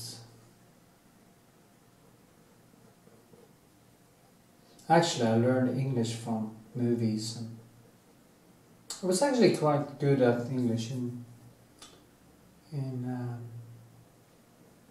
I was like in school. I didn't go to what you in America would say college, but I went to a welding school, learned how to weld, and got a scholarship in welding, and did that for a few years from I was like 16, 17 years old. And when I was 21, I started in art school. And it's just a coincidence that I actually started to paint. I did it when I was a kid, but all kids do, so I wouldn't put too much into that. But what happened, I was with this girlfriend, and there wasn't any work in the shipyard I was working, and we were kind of not laid off, but we had to be on leave. Actually kind of paid leave, but so she thought I was sitting in cafes too much and throwing away my days, and she drew a pen to me and said, "Here, get yourself a hobby." And what happened when I put because I'm very hyperactive and I really get depressed when I don't do anything. I hate doing nothing.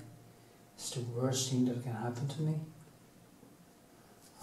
So what happened was that I kind of connected with the same flow I had as a child, which I at that point used training and basically training and working. I was always active, so but then I kind of went from using training to have control over my hyperactivity to painting, and it was kind of love at first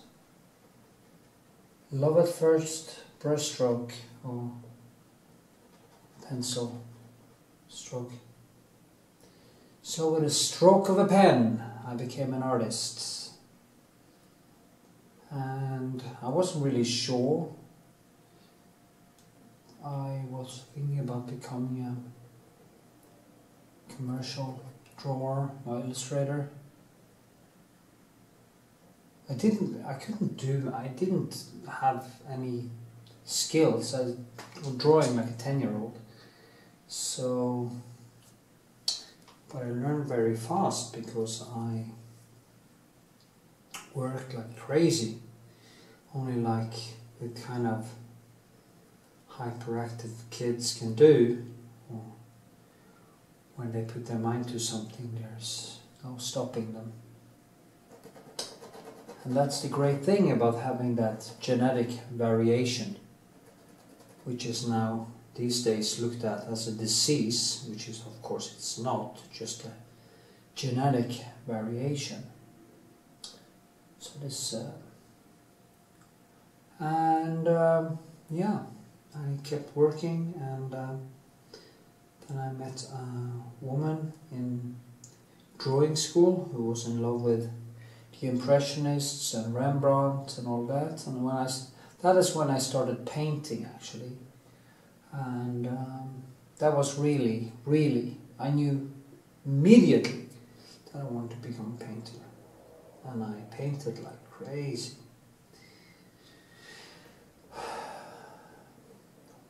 So that's how I became a painter. So now you know.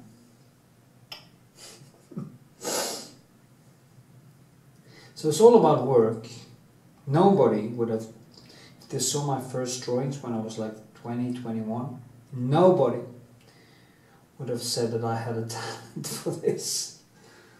So it isn't about talent, it is about hard work and focus. So, focus. That's what you need to do. Want to be a painter? Paint. We all have artists in us from birth.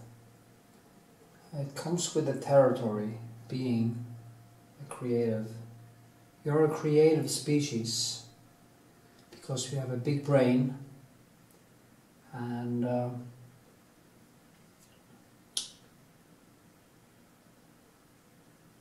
there's no such thing as special gifts. I have the gift of the extreme, so that might be some genetic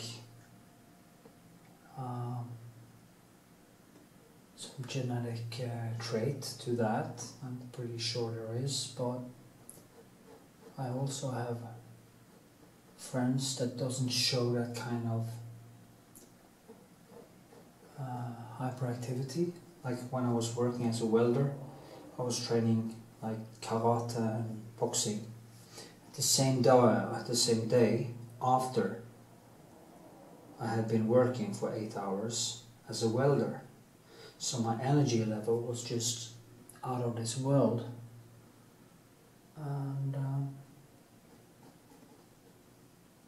that probably helped. I see that Donald Trump actually has the same kind of traits, which of course helps him to stand against all the shitstorm he gets all the time, and do his job because he loves doing stuff. And you can hate him or like him, but nobody can take that away from him, that he has a stamina as a 20-year-old alpha males combined. So, yeah. I have never been that intense. Now I'm 50, so I can feel that some of it is not as it used to be, but then again I was quite obnoxious, so it's a good thing. Anyway, go in between there, get some light out.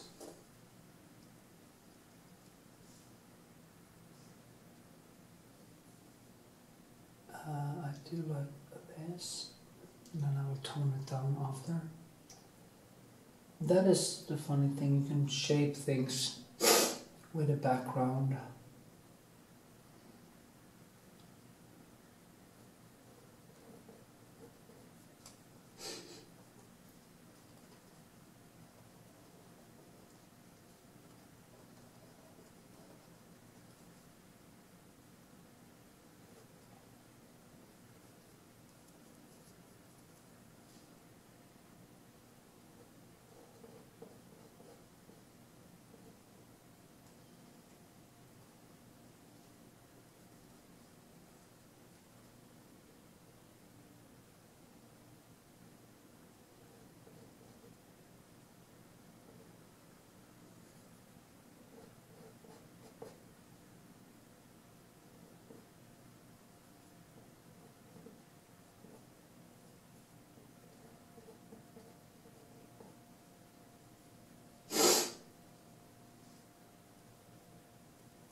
must also be toned down.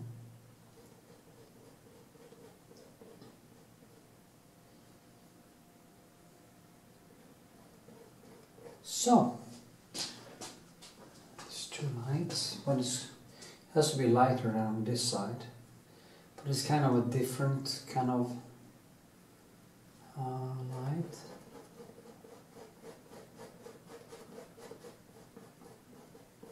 So,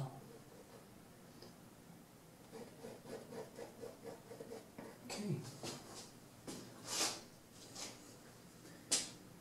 Yeah. Starting to become quite nice actually. Okay, so I'm gonna do basically the last layer. Gonna do the touch-up, gonna go over everything, and I will start with my usual lasur with bluish and kraplak, and just give it some more depth. It has been drying for a while, so I will just go over the whole thing, and then I will just bring it back up. This is, as I've been saying a gazillion times, 70% turpentine and 30% linseed oil with some cobalt cicative in it, red on the bottle. It makes it dry faster, I've heard. You see, I kind of push it down a little bit to get all the textures, and then I will start bringing it back out, which gives it a better feeling of being alive, which is, in my submission, very important. Yeah. I did not use the retouche vanish. Maybe I could also use that before I do this, but then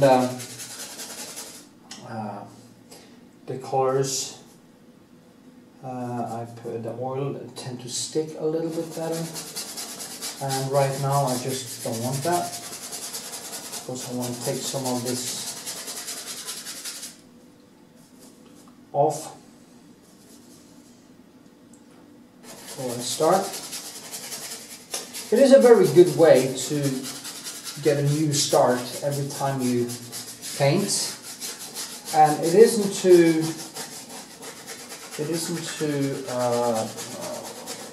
fatty. You should be careful with things become a little bit too much fat. You see, I put on some more red. That is actually to get this nice reddish over here. But it also just falls into the cracks and the textures. So it's not actually paint. I've many times wondered about this, because I can see in classical paintings, especially the ones that have fixed, that have lost some of these things in them. It must be very hard for a conserver to keep these colors, because they will, if they try to remove dirt or vernish or stuff like that, because they are so subtle, it's so difficult to see what is what. But then again, I'm not a painting conserver, so. But I think you can see that I have also removed some of the nice lasures and textures that come from that. And that would be a shame. So now you see it probably came a little darker. It's quite brutal. Let's go in here. Scrape it down. Now I kind of tend to get the excess oil and some of the paint I get in here, and I can also start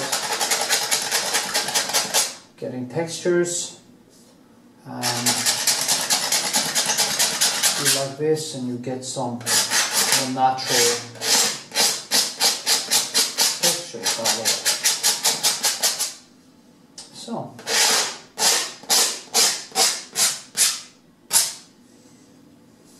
because the light comes from this side and this is the darkest part, so to get that depth I need to put it down like this.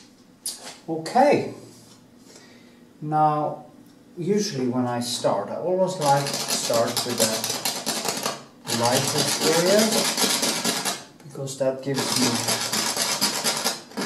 the best way. I think I want to zoom a little bit so you can actually see what I'm doing.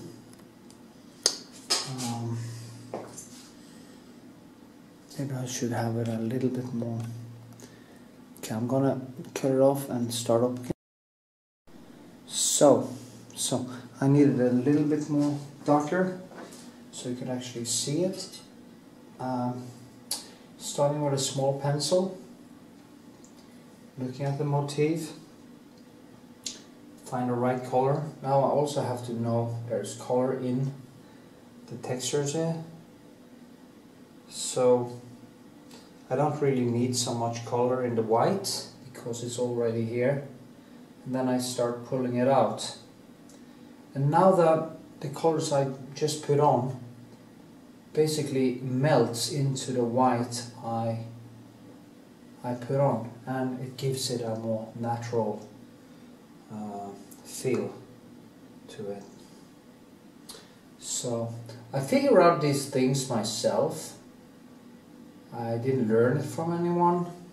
It might even be wrong in a classical sense, but I think I see it when I go to the big museums and the big galleries and I see classical art.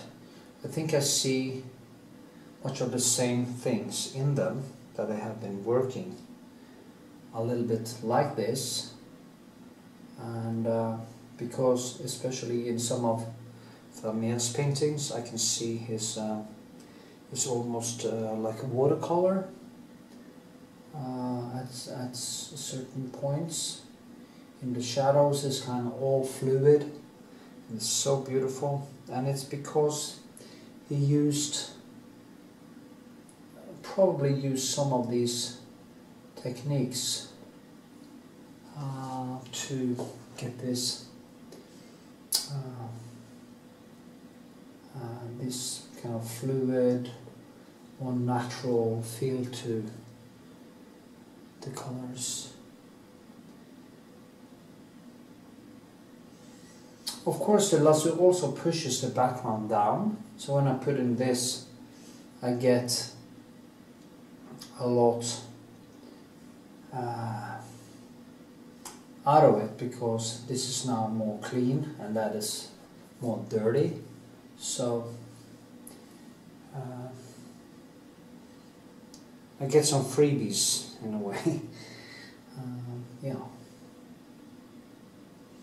So you see now it just pops out and starts to come alive, and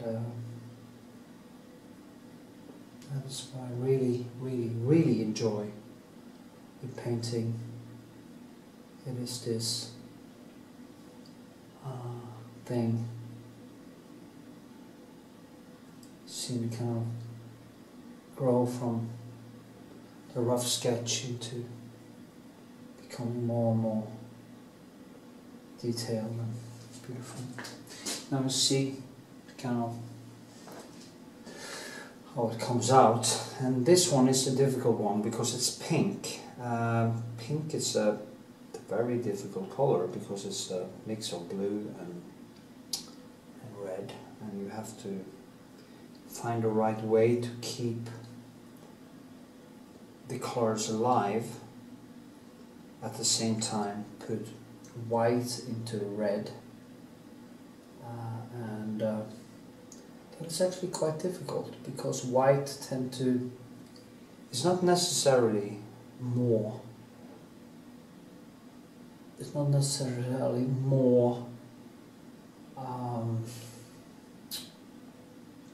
light. It can actually be less. It is more light, but it can also kill it, so you should be careful with that. You have to learn how to use it. It's like black. Black can just totally fuck it up, but it's not necessarily dark. It is just dead, and we don't want dead. We want life. We want it to come alive. We want it to beam, talk in a way.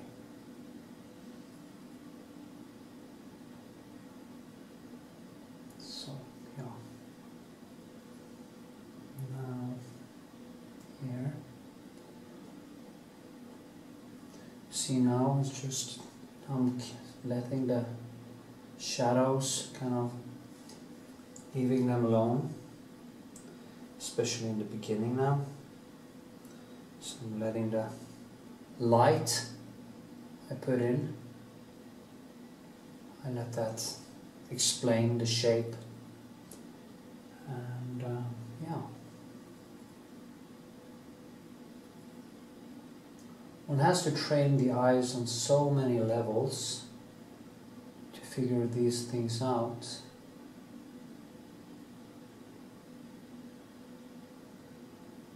The good thing that everybody makes the same mistakes, and everyone can actually overcome them if you keep on working and you don't give up, and you just, yeah, keep working, keep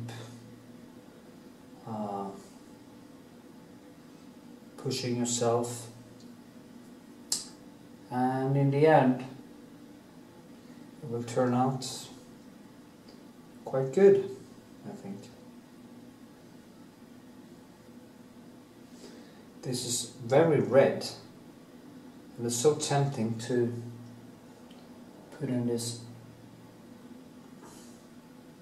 Of course, when I close my eyes a little bit and I myse, we call it myse in Norwegian, like when you clench your eyes and you try to, you can see that this is very much down. I experience the red as almost as white as this, but it isn't. When I do like this, it's almost, I can almost see it, so I shouldn't trick myself into believing that it has the same amount of light as the white. And that is the problem with our eyes. They tend to trick us into believing in symbols for stuff, and we paint the symbols. Yeah. So, and here, and here. See now? Now the shadows are starting to explain the whole thing, and yeah.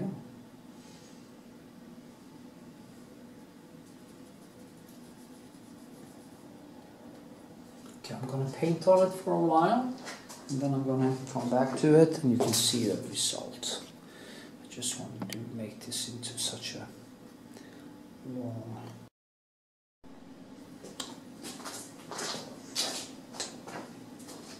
So, I guess I've done some progress. I am still working with the sweet details. I want to put in some here. See, now it's very detailed. I kind of try to get it become a little bit more natural.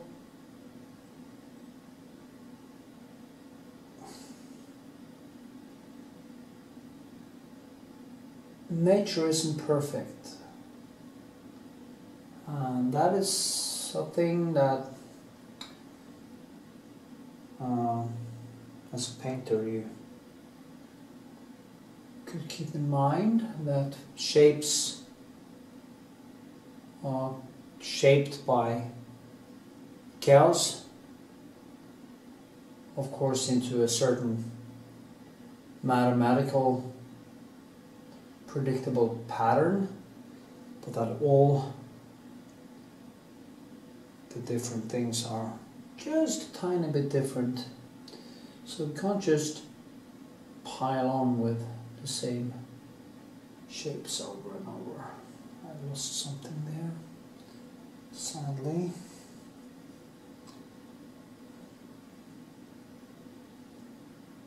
So it is kind of a little bit burned out here, so it's hard to see exactly how it is. It is a photo I took of the roses, so I actually painted these. I think I said it before in this video. I painted these live, and I'm gonna attach the video of that painting in both description and in comments, and of course link in the end of the video. It's one of my most seen videos. Sadly I don't earn any money on it because I used a lot of music and copyrighted material when I painted. It's pretty strange that the sound didn't get turned off, but the revenue for the video is going to the copyright holders, so that's fine by me. I wish I could do more videos with music without risking that they turn off the sound, but I can't predict it, so instead of doing that I have started to talk instead. Maybe you learn something more from that than just seeing me paint.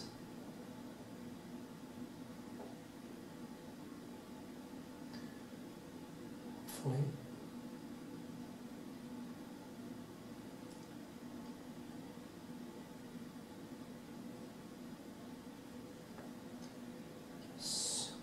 This is quite fun.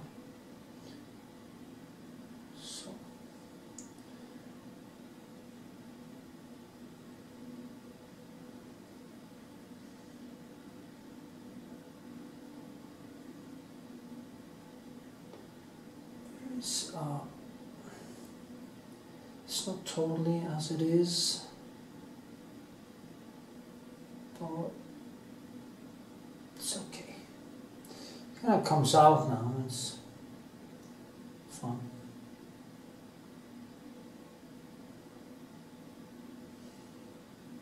And there's this and this. Actually, I want to put some green into that because I can kind of see some green in this.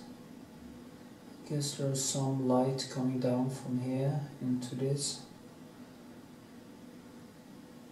Liven it up a little bit like this, so we can get some, yeah. There's this little thing there.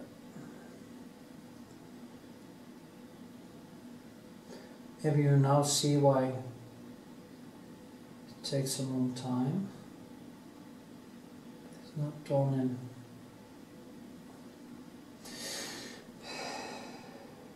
in a day. so. And I will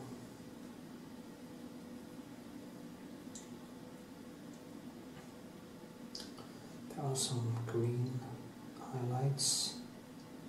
That's the thing about working from photo. You get these shiny spots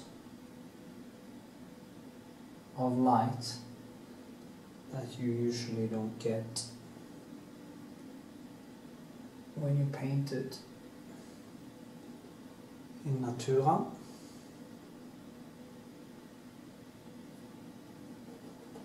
Yeah. Well, that's actually okay.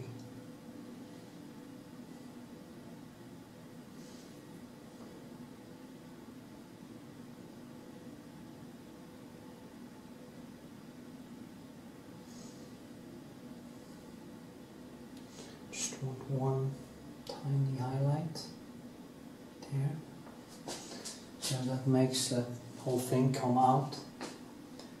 Maybe a little one there. Yeah. Because I tend to now comes more out of the canvas, creating that 3D. People are so fascinated by the night watch, how the spear is coming out of the canvas, and it's actually the same effect as I used here. When you know it, it's not that difficult, but you have to get it to feel right. You have to know a lot about colors. You can't just put in white, but you have to work with it in the same way as nature. And when you look at Rembrandt, that is exactly what he did. He used the colors like the rainbow does, or like nature does. He put all the colors up against each other, and that is why he got that effect. Not just light and dark, but the colors, and it's so important. That is the number one thing if you want things to come alive, to understand nature and how colors work with one another.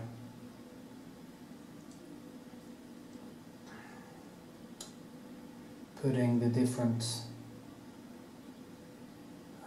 complementary and secondary contrast up against each other to create this very lifelike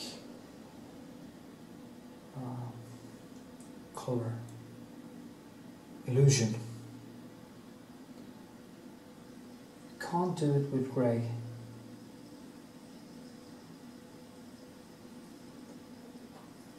Colors are everything.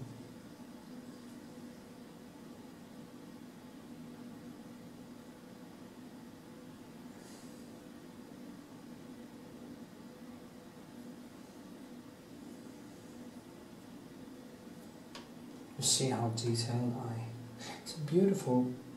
It's also the Da Vinci. It's a very nice brush. It's so soft and so easy to handle.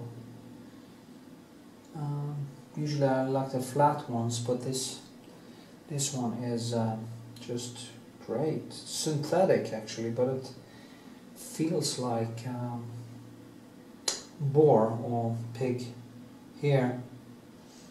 And it actually looks like that too, so anyway, it's not that expensive.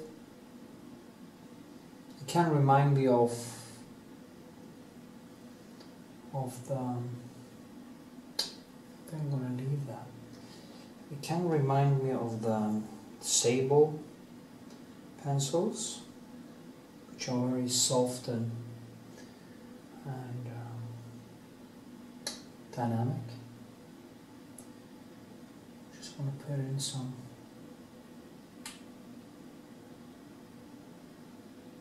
contrast here, and underneath here. That's funny because it's kind of shines through, so I can enhance it a little bit. And you have to find exactly where to enhance it.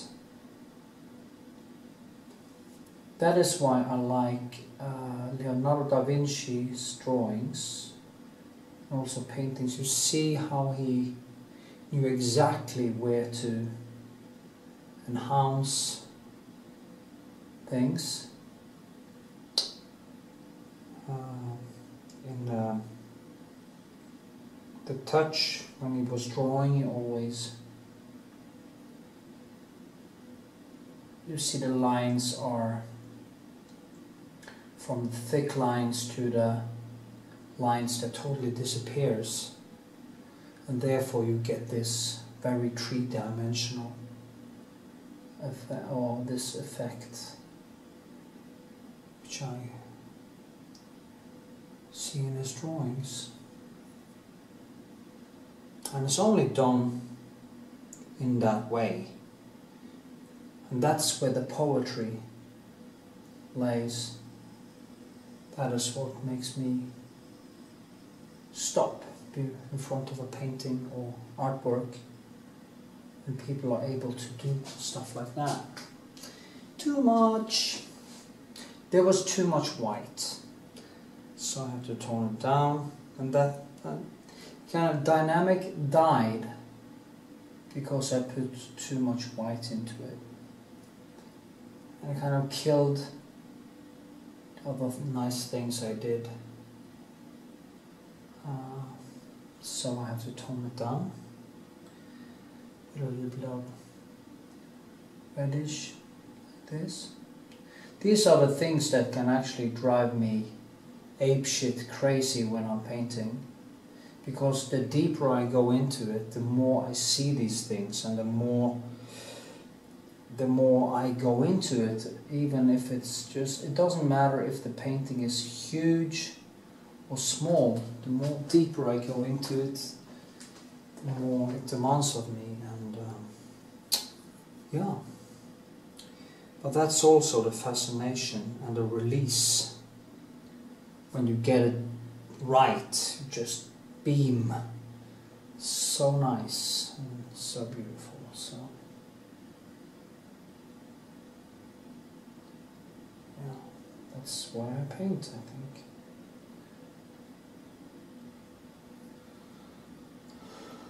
Okay, there's a leaf coming out there, a little one there, and I painted one there, but it's not what it's going to be. It's coming out here, and it's going down like this.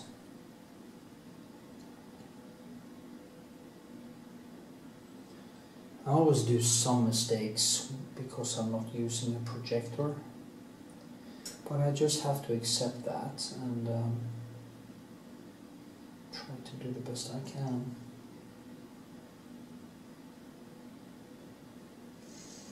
So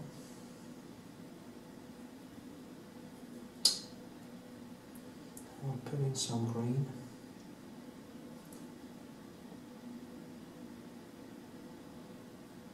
Try to avoid colors like green or flesh tint and stuff like that, because it's much better if you learn how to use different primary colors and mix yourself to the right tone.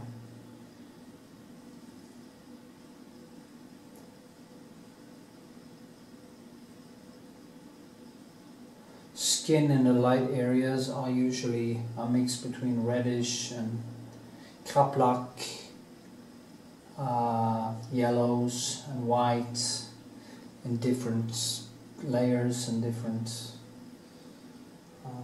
hues, while in the shadows you have the blue and the greens and usually more orange. And you just have to observe it and repeat what you see. So, yeah. Small things like this, can create a lot of dynamic. And the things is that they have to seem natural, like this one. It is sharper.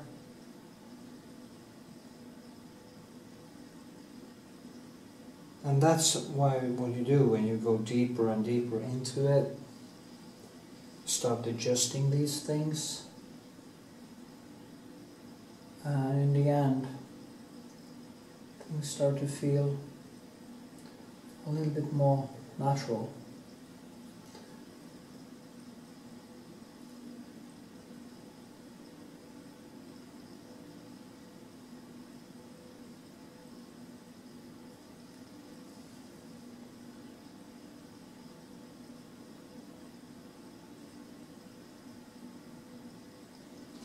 Yeah, that was better.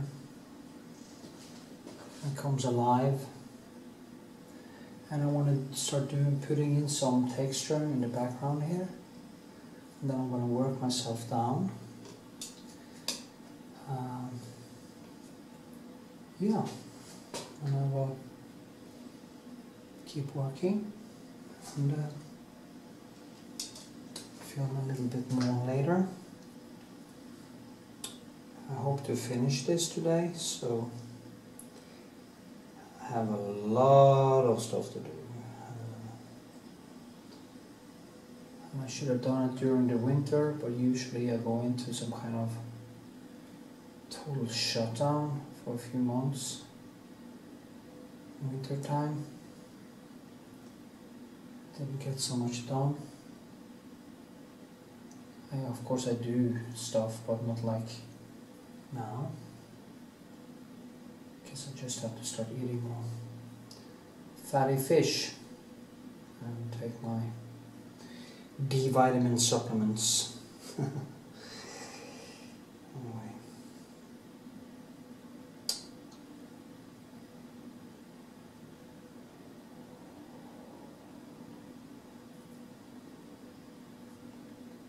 How long does a painting take? This long, okay? This long. Keep on going. Go, go, go, go, go. Never fucking ends. And then, next.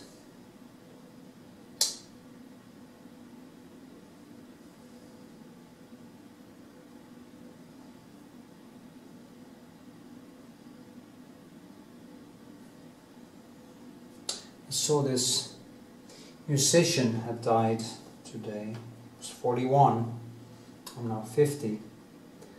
And that is a thing. People say, oh, you have so much life left and so much time. And you don't fucking know that. I could have a tumor in my brain the size of a golf ball and tennis ball for that matter. And I could be dead in a few months. And if I died now, I would actually not feel that I had lived up to my potential. And that's why I definitely feel that I need to get my shit together. The strange thing is that as an atheist, I have no belief in an afterlife, and I shouldn't really care if how much I got done, because it won't matter to me after I'm dead anyway. But it's like I don't want to end on a bad note. I don't want to end my life thinking that I didn't live up to my potential. And that I didn't spend this short time in existence without making the best of it. despite that is in every sense objectively meaningless. And it's strange because it's some sort of a strange conflict between me and not really caring when I die, but then caring about it after all, in the sense of wanting to do something meaningful while I'm here.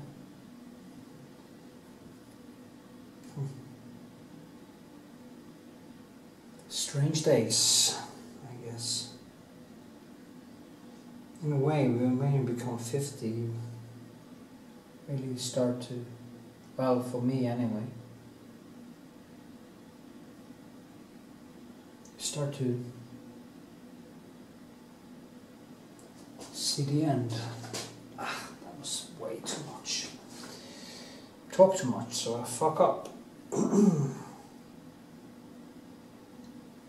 Now you can see how I'm tormenting myself basically every day with this.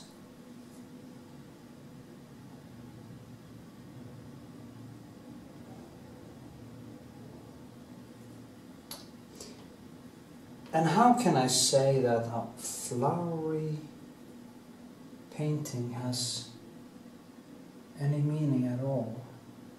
Why should this be important? Well, that's a good question.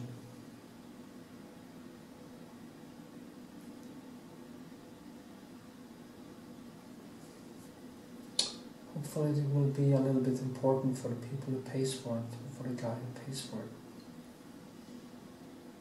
A friend of mine actually. So yeah. Maybe that's it. Hard to tell.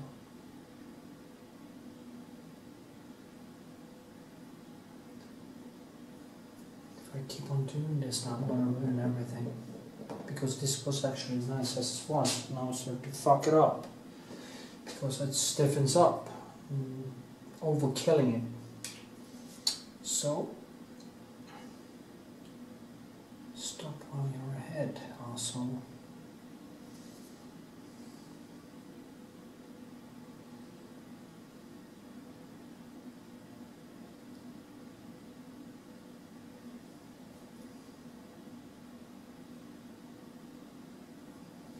So that's better, I think. Anyway, I'm filming. Okay, I think I'm almost done now. I have been working for so many hours and I am worn down. And it's been intense.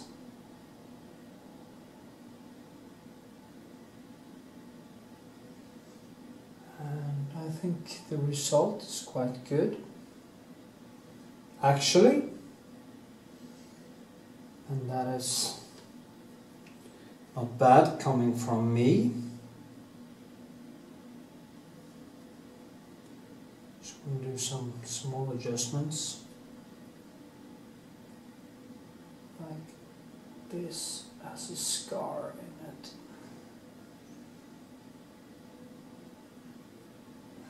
Left a little bit too much.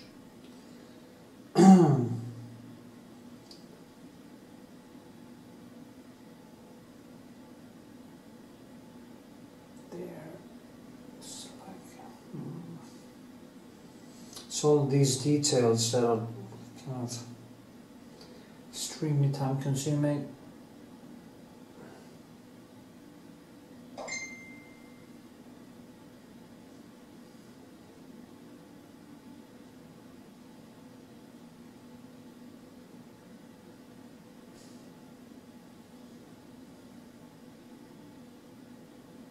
So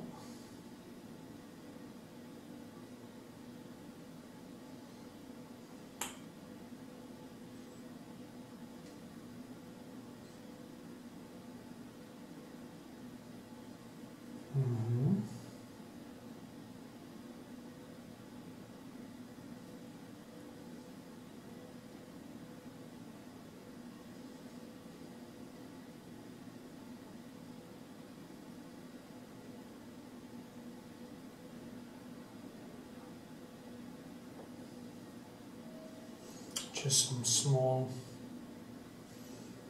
adjustments.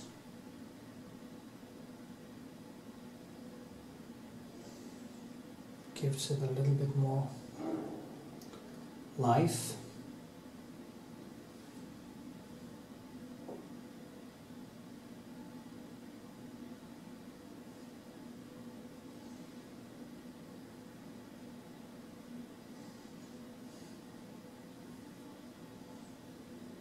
Yeah.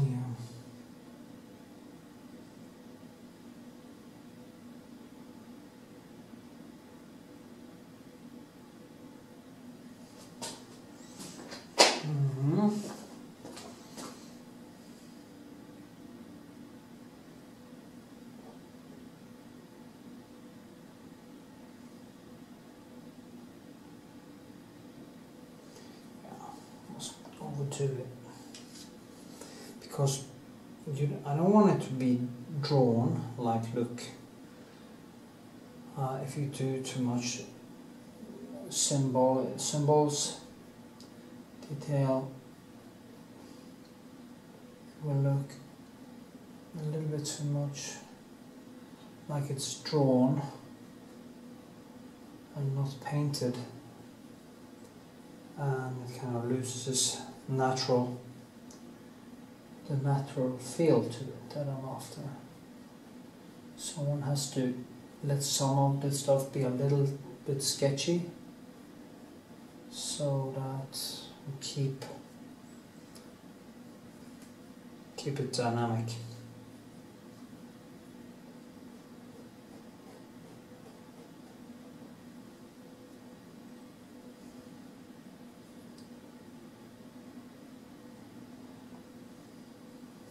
It's funny, I thought I was basically finished. When I start now, suddenly I'm starting to see more stuff that I want to do. So maybe I should just let it dry and give it another go.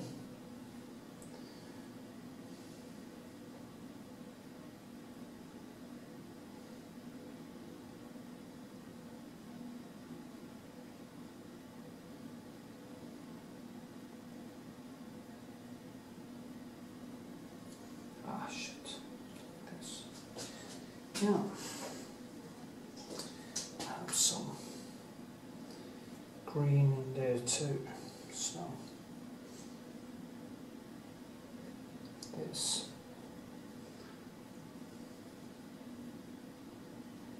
So it actually looks like there was something in there. Yeah.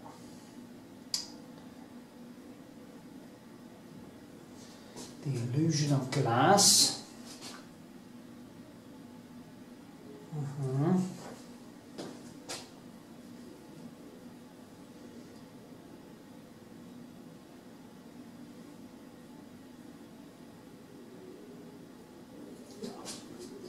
I think this will do.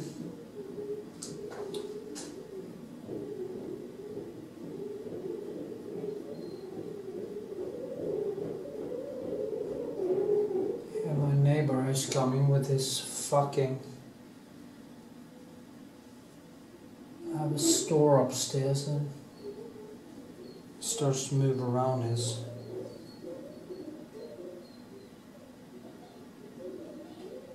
stuff in the store. It makes so much noise.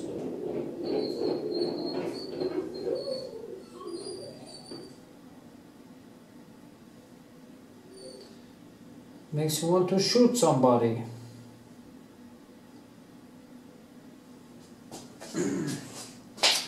Okay, I think that's it. Yeah.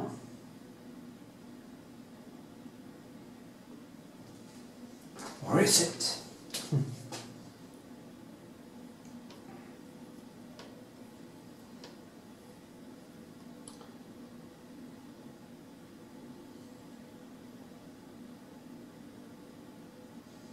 Let it be like this.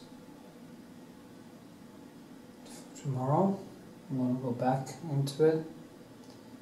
I want to see if I'm still pleased with it. And if I am, I'm going to give it to the customer.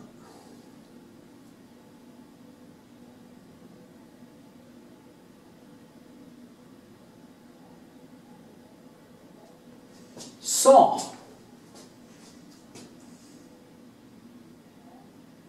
yeah, it's not bad.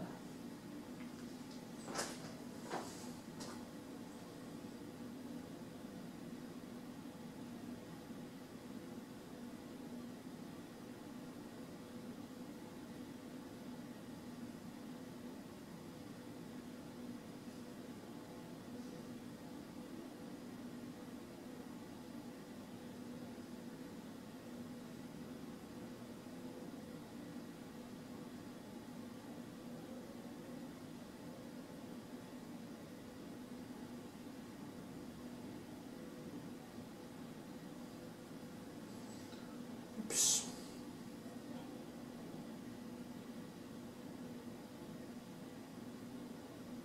Yeah, it's better. Yeah, that's it.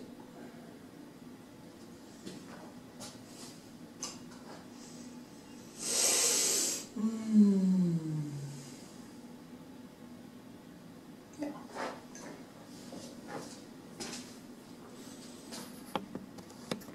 Can you see it?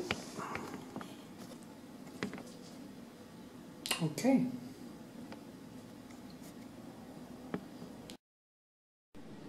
So here it is, the result, and I think it became quite nice. I can go in and look at textures and stuff, and as you can see, it is, yeah, it's nice. Maybe it's a little bit dark on the video, but I think it became quite okay. Yeah, I have painted it. It is painted from the photo, so it has a little bit limited colors. You can see how it's painted. I've been working with the different textures and stuff, and I've been talking about it a lot. So anyway, that's how it turned out, and it's now signed and on its way to the owner. Yeah, okay. Thanks for watching, and remember to share and subscribe to my channel and give them a thumbs up, and put your notifications on in case I put out a new video, so you can get into your notification. Yeah, I think those holes were actually quite fun to do. I just put them in there because they gave the surface a little bit more life. They are actually in that one too, so yeah. Okay, thanks for watching, and until next time. Keep watching, and of course give a thumbs up. Also check out my Patreon and sign up for $1.05. For $5 you can actually win a small painting every month, and for $30 I will Skype with you and teach you how to paint. I will also teach you by word and small videos to you personally if you sign up for $5.